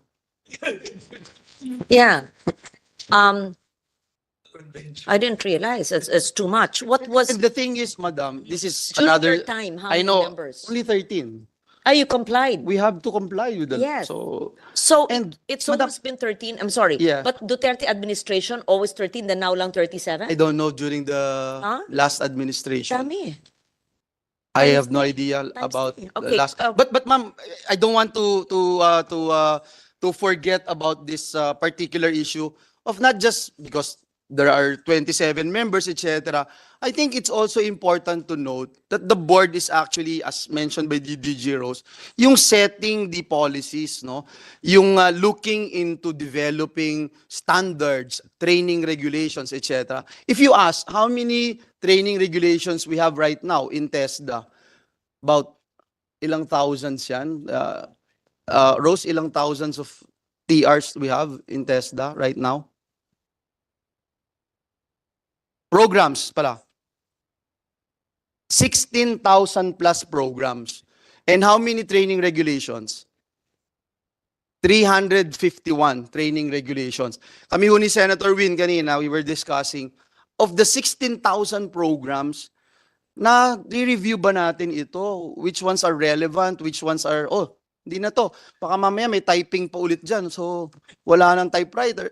Things like that. So, yun yung isa sa mga gusto nating makita na hopefully na tinatrabaho din ng ating TESDA board. Thank you. So again, no, I have no doubt about the competencies.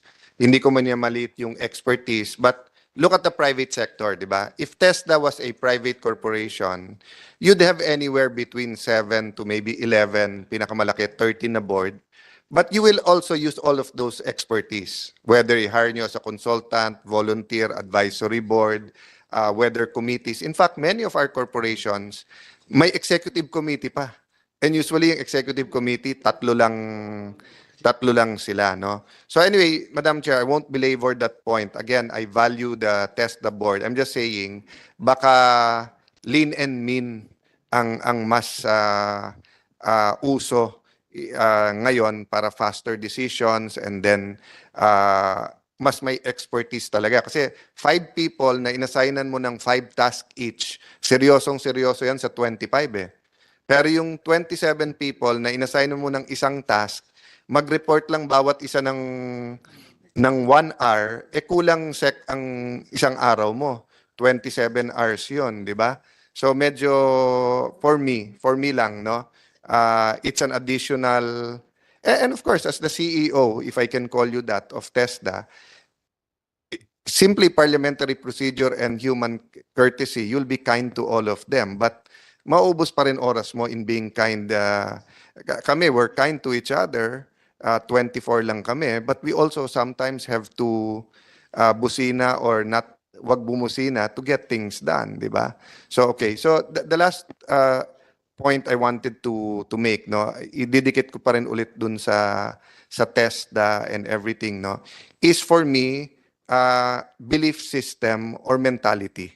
Diba? So if I get up today and say na I'm a failure, hindi ako nakapagtapos ng college, pinakamataas kong sweldo is below minimum wage kasi skills lang akin, training, that already determines who I am eh. Diba? Yung belief system mo, ikaw yon.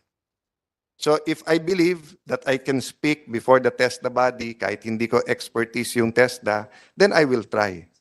I might do good, I might make a fool of myself. But if I believe that I'm not even competent to open my mouth pagkaharap yung TESDA family, I will not even open my mouth. And I think the greatest hindrance of technical education in the Philippines is may pagkamata pobre pa rin tayo kapag ka walang diploma. And even if may diploma ka, we tend to look at the name of the school and name of the country and everything that we've graduated. So, I do not know how to advise you, to push you on this. But, and with all due respect, Sec, no, it's just a biblical verse, but I think it's applicable to everyone. Knowledge, understanding, wisdom. Diba? Pag nauna kasi yung wisdom, wala kang knowledge, walang tunay na wisdom eh, di ba? So, nagsa-start talaga sa knowledge. So, maybe yung knowledge na what part of the world na kahit wala kang diploma like Germany, pwedeng napakaganda ng buhay mo. Di ba? Sa Germany, yung from high school, nasa accounting department ng pinakamalalaking kumpanya, or from high school, nag-apprentice, di ba? Sa banks, di ba? And no one will doubt naman both banking and let's say yung car industry, whatever, sa Germany. No? So first, baka I know nagkaroon ng bad rep yung advertising in some departments and some issues. But, let me use the word information dissemination or communication. So communicating, I remember when Senator Flavier was a new secretary, simply jumping out of the car para mapansin siya because he was not that tall. And then, yung pagturok, and then TV. Tapos we were asking him, bakit? Sasabi niya, ang Pilipino kasi daw, pag hindi naturukan, sasabihin, walang nakuha sa DOH.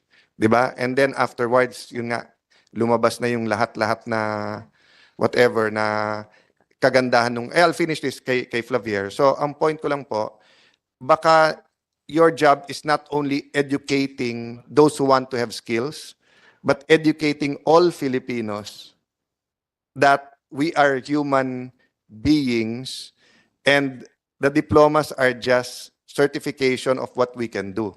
So I can be actually non-schooled to pay tribute to the two Oples, to Toots Ople and yung father. Yung father wasn't, di ba? Di ba si dating Senator SFA Secretary, Labor Secretary, was a dropout. Steve Jobs and Bill Gates din ba? Diba? Basta ang point ko po, if we do not fight the mentality, the stigma, kasi parang lumalabas, ano gusto mong maging? Ganito ho. O sige, mag-college ka. Paano mo mag-drop out? TESDA ka na lang. Hindi dapat ganon, di ba? Dapat from elementary at high school pa lang, ano gusto mo gawin? Gusto ko paging pinakamagaling sa automotive. Saan mo gustong ano? Gusto ko sa TESDA. O, so, kung yung isa sinabi, gusto ko engineering, di okay din. Di ba? But ang point ko, until mabura natin yung mindset na yon, we will come to the same conclusion. So I'll stop there kasi the chairperson is reminding me that technically, tapos na yung 7 minutes ko. Oh, no, we failed to start the clock. Ah, okay. So, so that means you're over 7 minutes, but we have not timed it. But thank you. These are very important points anyway, and we note that, and I hope TESDA can answer some of it. Can you answer it, or we would proceed now with the questions of the Chair of the Education Committee, Senator Gatchalian? Are you seeking No. answers? I'll leave it at that. I see them nodding, and I just want to express my support to the TESDA family, and thank you to the chairs over here who are mga haligi to ng ano ng kanina yung mga siga, ito naman mga haligi Sana yung mga ng, siga. ano, Your haligi Honor. ng education. Your Honor, Madam Chair, no, just to put on record, because we don't want to have a wrong connotation of having 27 members of the board. Hindi po yun yung intention natin na or even saying violating the law, because in RA 7796 it also states that the president of the country may, however, revise the membership of the TESDA board whenever the president deems it necessary for the effective performance of the board's functions through an administrative order. So I just wanted to put that on record so that it's clear to all of us. But still, the challenges remains, Madam Chair, of Kulang pa. na we need more. We need more from the board, not more members. Thank you, Madam Chair. Recognize Senator Sherwin Gatchalian, Chairman of the Education Committee. Thank you. Just so that everyone knows, we start session at 3:30. It's 3 o'clock. I will no longer ask questions first, but I wanted to have one hearing. Unfortunately, there's been a request of the majority leader. Sen Joel, just before you leave the room, just to make it clear, because you said that you've not had a chance to ask questions yet, are you therefore requesting to have another hearing so you can ask your questions? Because there's no time after Senator Madam Sherwin. Chair, Yeah. before I answer your question, first of all, I raised one question from the very beginning that I have yet to hear the answer. So I hope it will be answered before 3:30. And if you ask me if I was able to ask any of my questions, Madam Chair, I have here with me my questions, but I have yet to. So you Yeah, want I another would love to get another Yes. hearing. If I don't get, I mean, Madam Chair, it's already 3 o'clock. It's impossible it's to finish impossible with in 30 minutes. Yes. And the chair of the Education Commission and the chair of Basic Education in the Senate. There's no question we will have a second will hearing. have, We have full support for the budget. We just Yes. have to understand the many important issues. And we wanted to make it better, Your Honors, okay. Madam Chair. That's what we wanted Very to clear. hear. Thank you. So you can go to your. I didn't say that. More budget, less board daw, ma'am. Yeah. It's not me Okay, who said we it. recognize Senator Gatchalian, and then we will pause and suspend the hearing for the second. Let's make it clear, the second hearing will be the last hearing before plenary. And thank you to my colleagues. They're here to support, not to block, just to be enlightened. Thank you, Madam Chair. And just like Senator Lawrence, Senator Alan, and Senator Joel, I'm a firm believer of TechVoc. In fact, a testament to that will be the expansion of our Valenzuela Polytechnic College in Valenzuela, which is we call it a mini TESDA in Valenzuela, wherein we are patterning it to the Nanyang Technological University of Singapore, in which that university work very, very closely with their local industries. So the model in Valenzuela is to work very closely with our industry, meaning manufacturing. Valenzuela is a manufacturing hub of many products, cartons, plastics, food, furniture, you name it, we have it there. So we're working very closely with them. But on top of that, we are also blessed that the depot of the subway, also the depot of North Rail will be in Valenzuela. So will be a hub for two very important major infrastructure projects of national government, and they will need real, they call it railway or rail engineers, no? And that is where we will be working very closely with TESDA on coming up with a training regulation on railway. I think it's railway engineering or railway maintenance or railway technical people. No, I don't think, is there such a thing now in TESDA?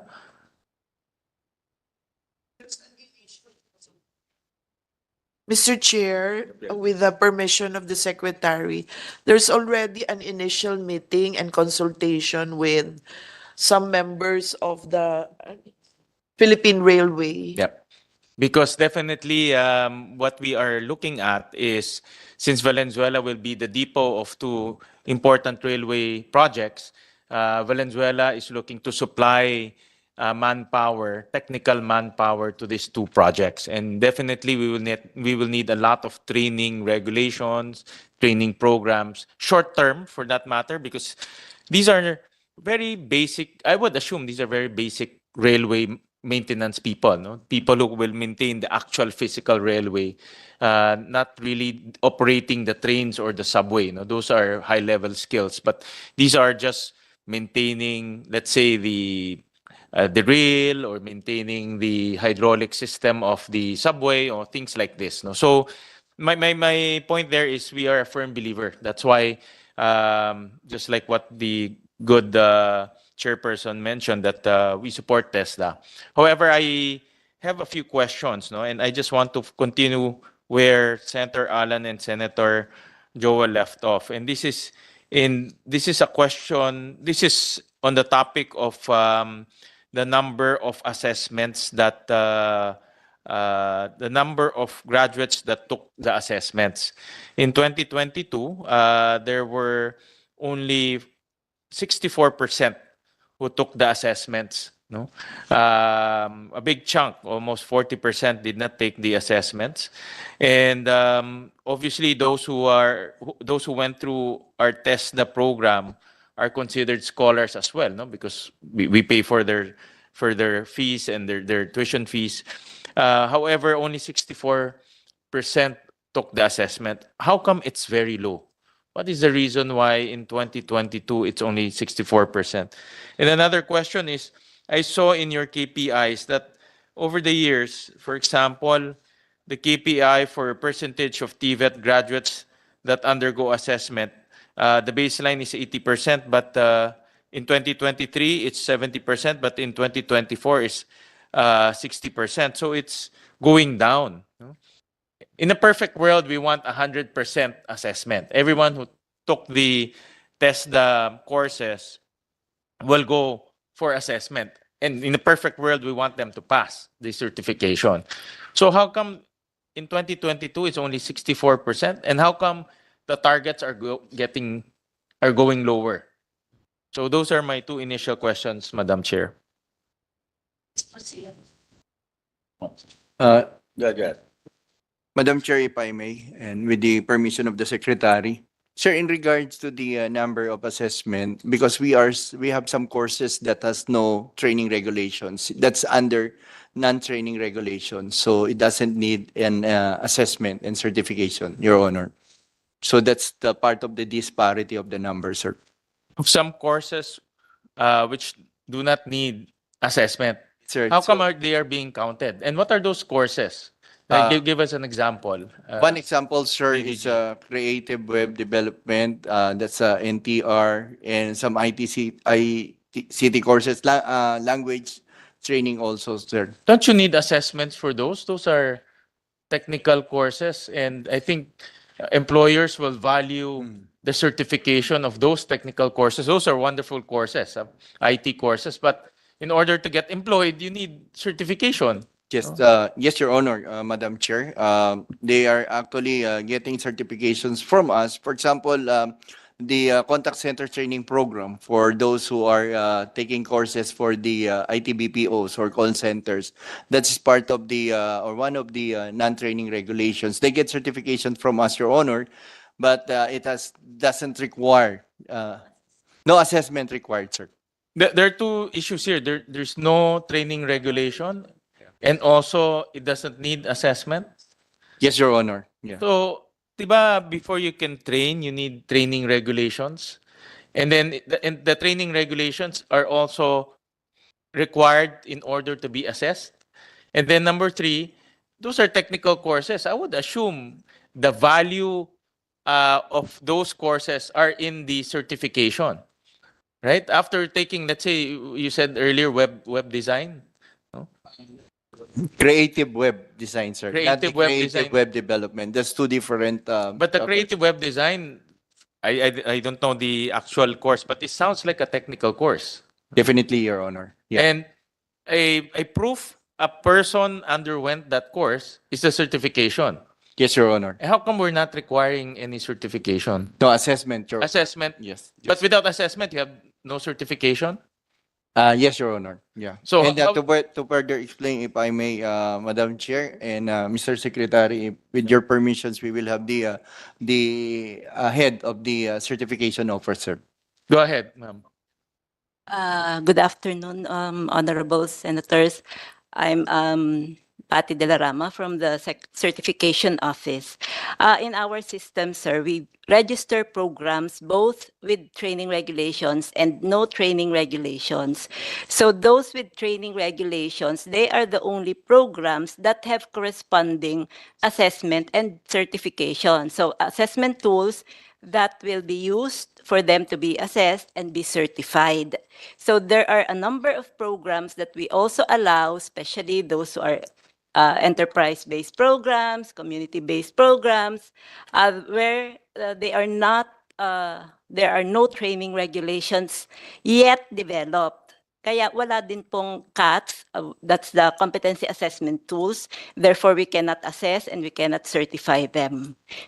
These courses are being taught in private Yes. provider, but being taught by private providers. Yes po. And they're allowed to teach all of these courses even without training regulations. Yes, they are allowed because they are in demand and we cannot cope with developing all the training regulations, but they are in demand in the community, in the region, in the province, so we allow them. But we follow also our standards for registration. So do they have the facility? Do they have the trainer? Do they have the equipment that will be used, the curriculum? So these are requirements for them to be registered with TESDA. So wala po kaming training regulations, but the standard that we follow, yung standard ng industry, so we need them to prove that it is in demand and that the industry, they have to have a feasibility study for that. Two questions. Number one is, we allow courses because of their in demand, because they are in demand. Yes. We allow private providers to teach courses even Yes. in the absence of training Yes. regulations. We allow that. Yes. And who pays for the courses? For example, I'm interested in that course, no, because it's in demand. Who pays for the enrollment of that person? There are, since these are private, then there are private students also who pay. We also have that in our scholarship. In fact, before, when we started with the Training for Work Scholarship Program, based on the industry demand, we need programmers, we need call center agents, we need animators, where we don't have yet at that time training regulations. But we allowed them because they are in demand. But government pays region. for the And enrollment? that is part of the scholarship. Yes po. That's part. But isn't it if But government? it's only a small portion, sorry. Yeah, but isn't it if government pays for your enrollment, the output should be a certification? So Well, what's the proof that you have learned? there's institutional assessment and there is the employability, the employment rate also. Yeah, but the employment is subjective yan eh. Depending, that's kanina, diba? We've discussed that, no? Some of them is below minimum wage. So, but what is the proof that government paid for my tuition and I learned? What is the proof? Oh, But you don't have any certification eh. Yes, sir. But really, the proof later on would be on their employment. Kaya, especially for those with scholarship programs, we get the employment rate of these graduates. So the schools will not be able to apply again for scholarship if they don't meet our requirement for employment rate. If I may add also, Mr. Chair, that part of the NTR, it is a requirement that the one who's conducting it is private, must have an end user partner because it's industry based for the non-training regulations, sir. So that's So, the proof, sir. so the private provider should demonstrate that they have been employed, Yes, definitely, regardless sir. of the salary, No, sir. Based on the regardless also of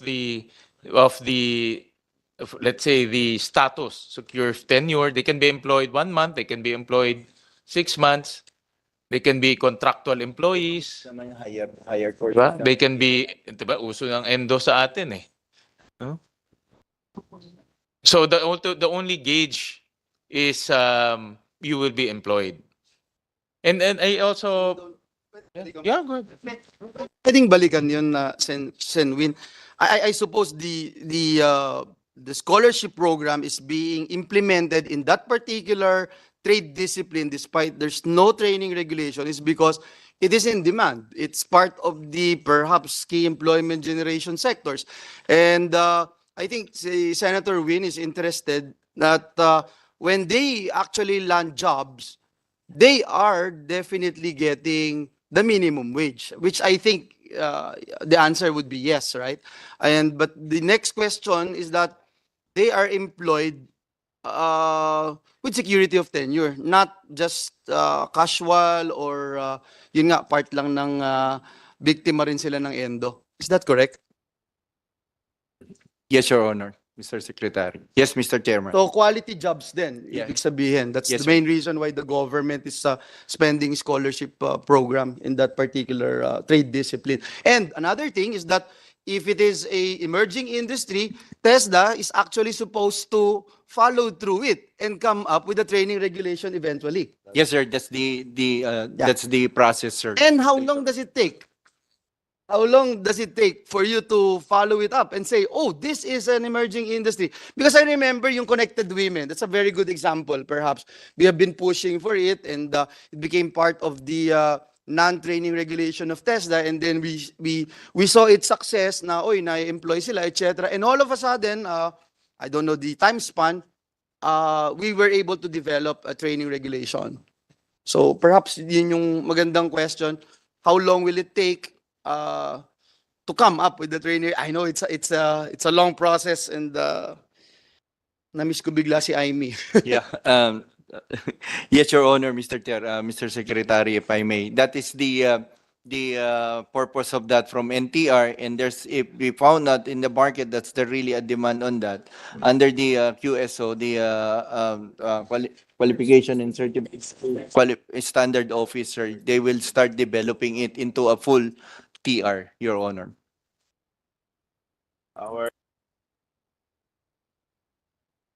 Yung binabanggit, no?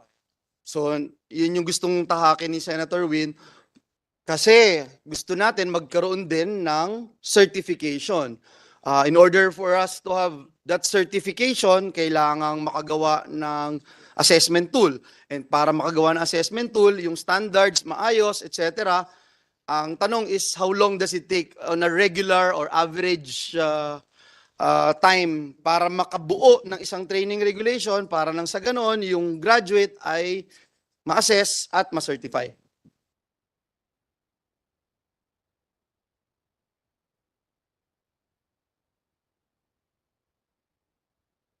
Madam Chair, actually, this is our initial output during my first 2 months program in TESDA.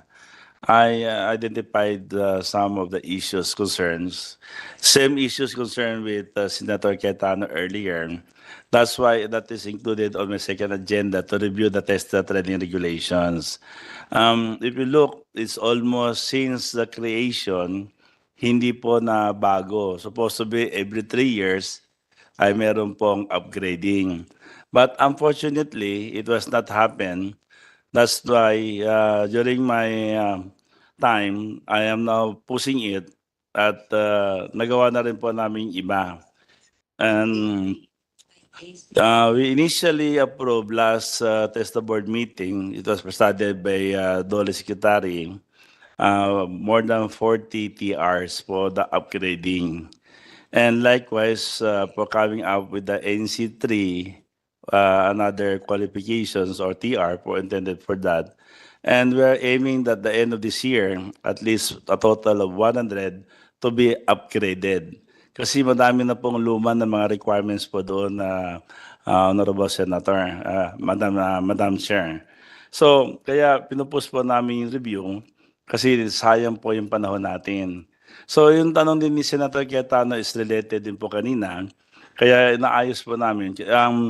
Ang real problem kasi namin po is yung gusto ko i-correct right now, yun doon sa pagpapacilitate ng identifications ng scholars. So may batas po si Madam Chair Loren about sa barangay. So that's why number one of the priorities the TESDA sa barangay para yung tinatawag natin social equity, magkaroon kaagad tayo ng initial TESDA sa barangay para we can come out and select among the peoples are interested working for this kind of skill. So we can issue automatically for the certificate of compliance, or we call it community-based training, and identifying for the different barangay. Then that trainers, it will recommend to the TESDA for the scholars ng bayan for the NC2 and NC3. Kasi madami po tayong mga na-identified na mga scholars but through the focal persons. Hindi tayo totally nabigyan. If you imagine, Honorable Senator, we have more than 40,000 barangay. And if we can have a training or community-based training per barangay for the lower level that we called it NC1, is like information to enhance and to activate yung interest po nila. Then, pag identified, yun po ang magiging scholars natin for the higher courses. On my estimate of my initial discussion with them, kung may baba namin yung Section 29, yung TESDA sa barangay o yung Republic Act 7796, devolving to the local government through to access the SF fund or became a member of the local school board, ay makasave kami ng 2 billion. And that 2 billion, we can use it for another scholarship program for the NC3 and NC4, which is going to higher level na mga ma-offers natin courses. In Cebu, it's worth to mention that Governor Gwen Garcia, in Cebu, the textbook, the TESDA itself is a member of the local school board. And in fact, is the vice chairman for the SCF ban on the local school board of the province of Cebu is a TESDA or textbook. If all the provinces will do and replicate, because this is also mandated by the bill of the Madam Chair, the TESDA sa barangay, kung ma-activate sana yung community training and education coordination, employment coordination, at nagkaroon po sila doon sa SFPAN, magkaroon ng trainings to the trainers for 10, then we can provide more than 40 qualification courses to be offered from the different barangays and to select among them who are interested to go higher level. Kasi doon pa lang po, may screen na po natin. Hindi masayang yung pera ng gobyerno dahil po sa nag-offer din ng NC1, tapos hindi rin siya mag-proceed because hindi rin siya interesado magtrabaho. But using the law of our Madam Chair in barangay ensuring the municipality 5 and 6, not only the municipality 5th class and 6th class, but as the first class, na meron sana talagang SETEC program or TESDA sa barangay program para screening na po natin. At the same time, magkakaroon tayo ng social equity na lahat po ng Pilipino mabigyan ng opportunity na malaman nila ang programa ng textbook. At doon din at mapili natin kung sino interested. I just wanted to clarify, thank you for mentioning the law since 2007, Barangay Kabuhayan Act. If I'm not, it's a long title in my second term. Is the TESDA sa barangay an implementation of that law, or is it a different program Different. It's not an implementation of the Barangay Kabuhayan Oh. Law, but you cited the RA, yeah. Yeah, yes, ma'am. Yes. In support with that program, but it's a different because we want to access the Republic Act 5446, the SAF Fund, Special Education Fund, taken from the RPT, na maging part ulit si Techbook doon, became a member of the local school board. So that if you imagine, ma'am, in every municipality, yung training is mag-hire sila ng trainers, and the TESDA will train them, regulate them, and monitor them. They will use our curriculum and come out with the community-based training.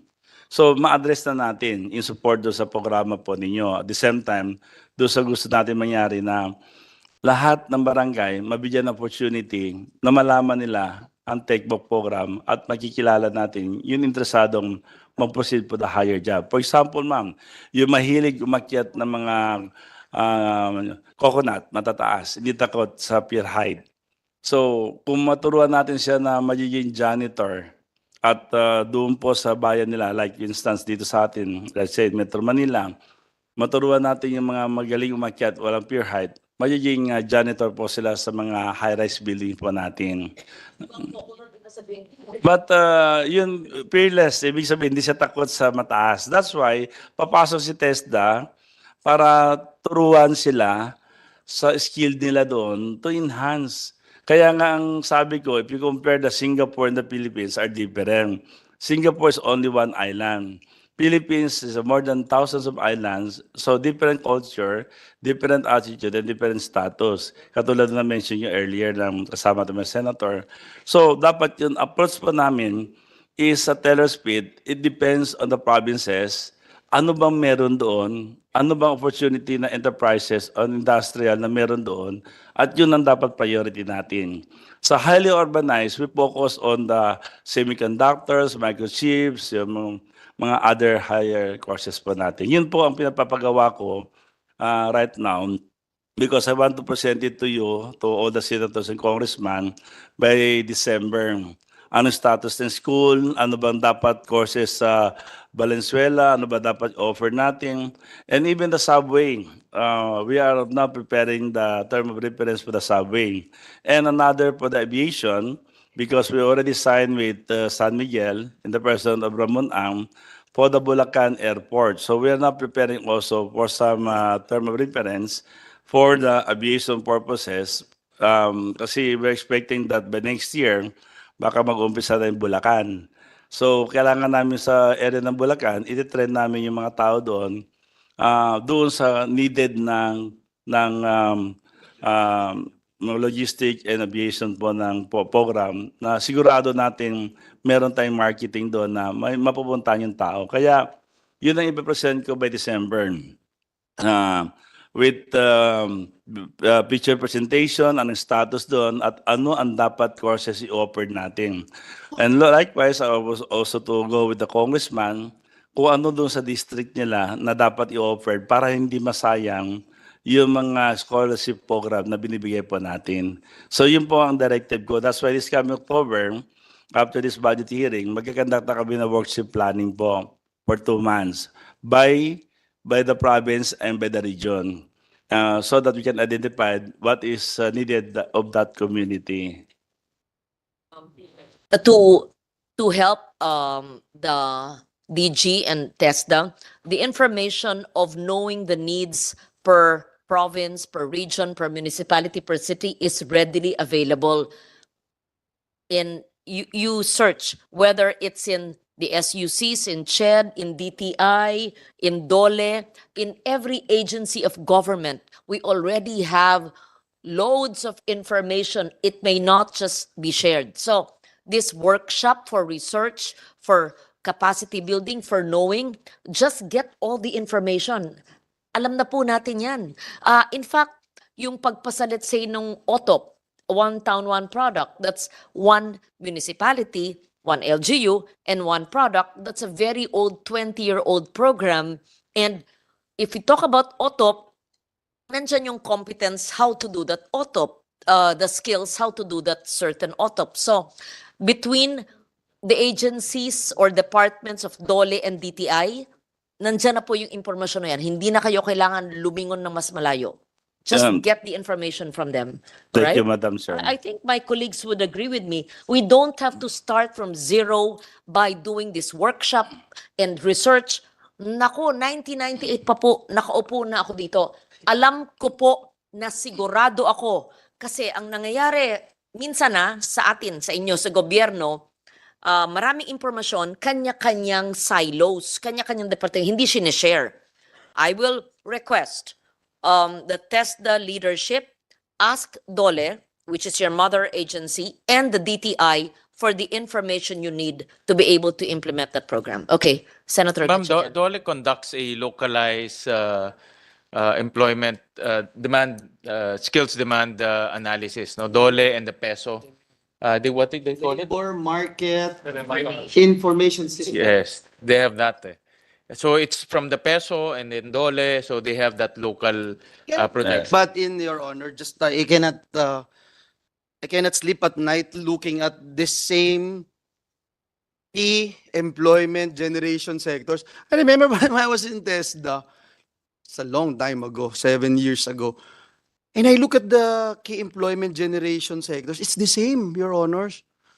I wonder why. I know it's not the fault of TESDA, it's not the fault of I just wonder why. I mean, have we not transitioned from, di ba ngayon, 4IR revolution, tapos may 5th IR, makakatok. Sa Singapore, si Ella Barista, robot na. Si Sophia ng Saudi Arabia, ginawa na nilang citizen. And yet, Madam Chair, panahon pa ni Limahong, the same yung key employment generation sector, the same industry pa rin ba? I mentioned the Innovation Act is so important. Yes. And the head is NEDA, our NEDA and DTI under our law. Yeah, you sponsored it. I principally authored it. We all supported that. So please also read the Innovation Act. You're part of the Innovation Council para po to address And that. I'm just sharing my disappointment, your honors, distinguished colleagues, because everyone is talking about 4IR, 5th IR, artificial intelligence, and what have we done? Not just with TESDA. Talk about what CHED is doing. And TESDA is the most flexible, unlike CHED. Yung curriculum nila, madam, it will take forever to change their curriculum. But here you are, we have 16,000 programs. How do we assess the 16,000 programs? The secretary, the good secretary, made mention about the importance of assessing every 3 years, which is tama naman, no? Pero yun ang problema. Sorry, madam, I just wanted to put that on record, and I hope that we can do something about it, and in the next hearing, I hope we can get the answer, yung first question, ma'am, kasi it's very important. Moving forward, what do we need to do? What's our strategy, no? Moving forward. Thank you, ma'am. Thank you. We suspend. I thank our colleagues for joining, Senator Gatchalian, Senator Villanueva. We will schedule the hearing. Secretary Mangundadatu, thank you for your patience, and the TESDA family. Thank you. We'll have a second and last hearing. Thank you, But thank you, prepare for the answers, please. Thank you. Ako daw ang Thank you so much, Honorable. Thank you so much.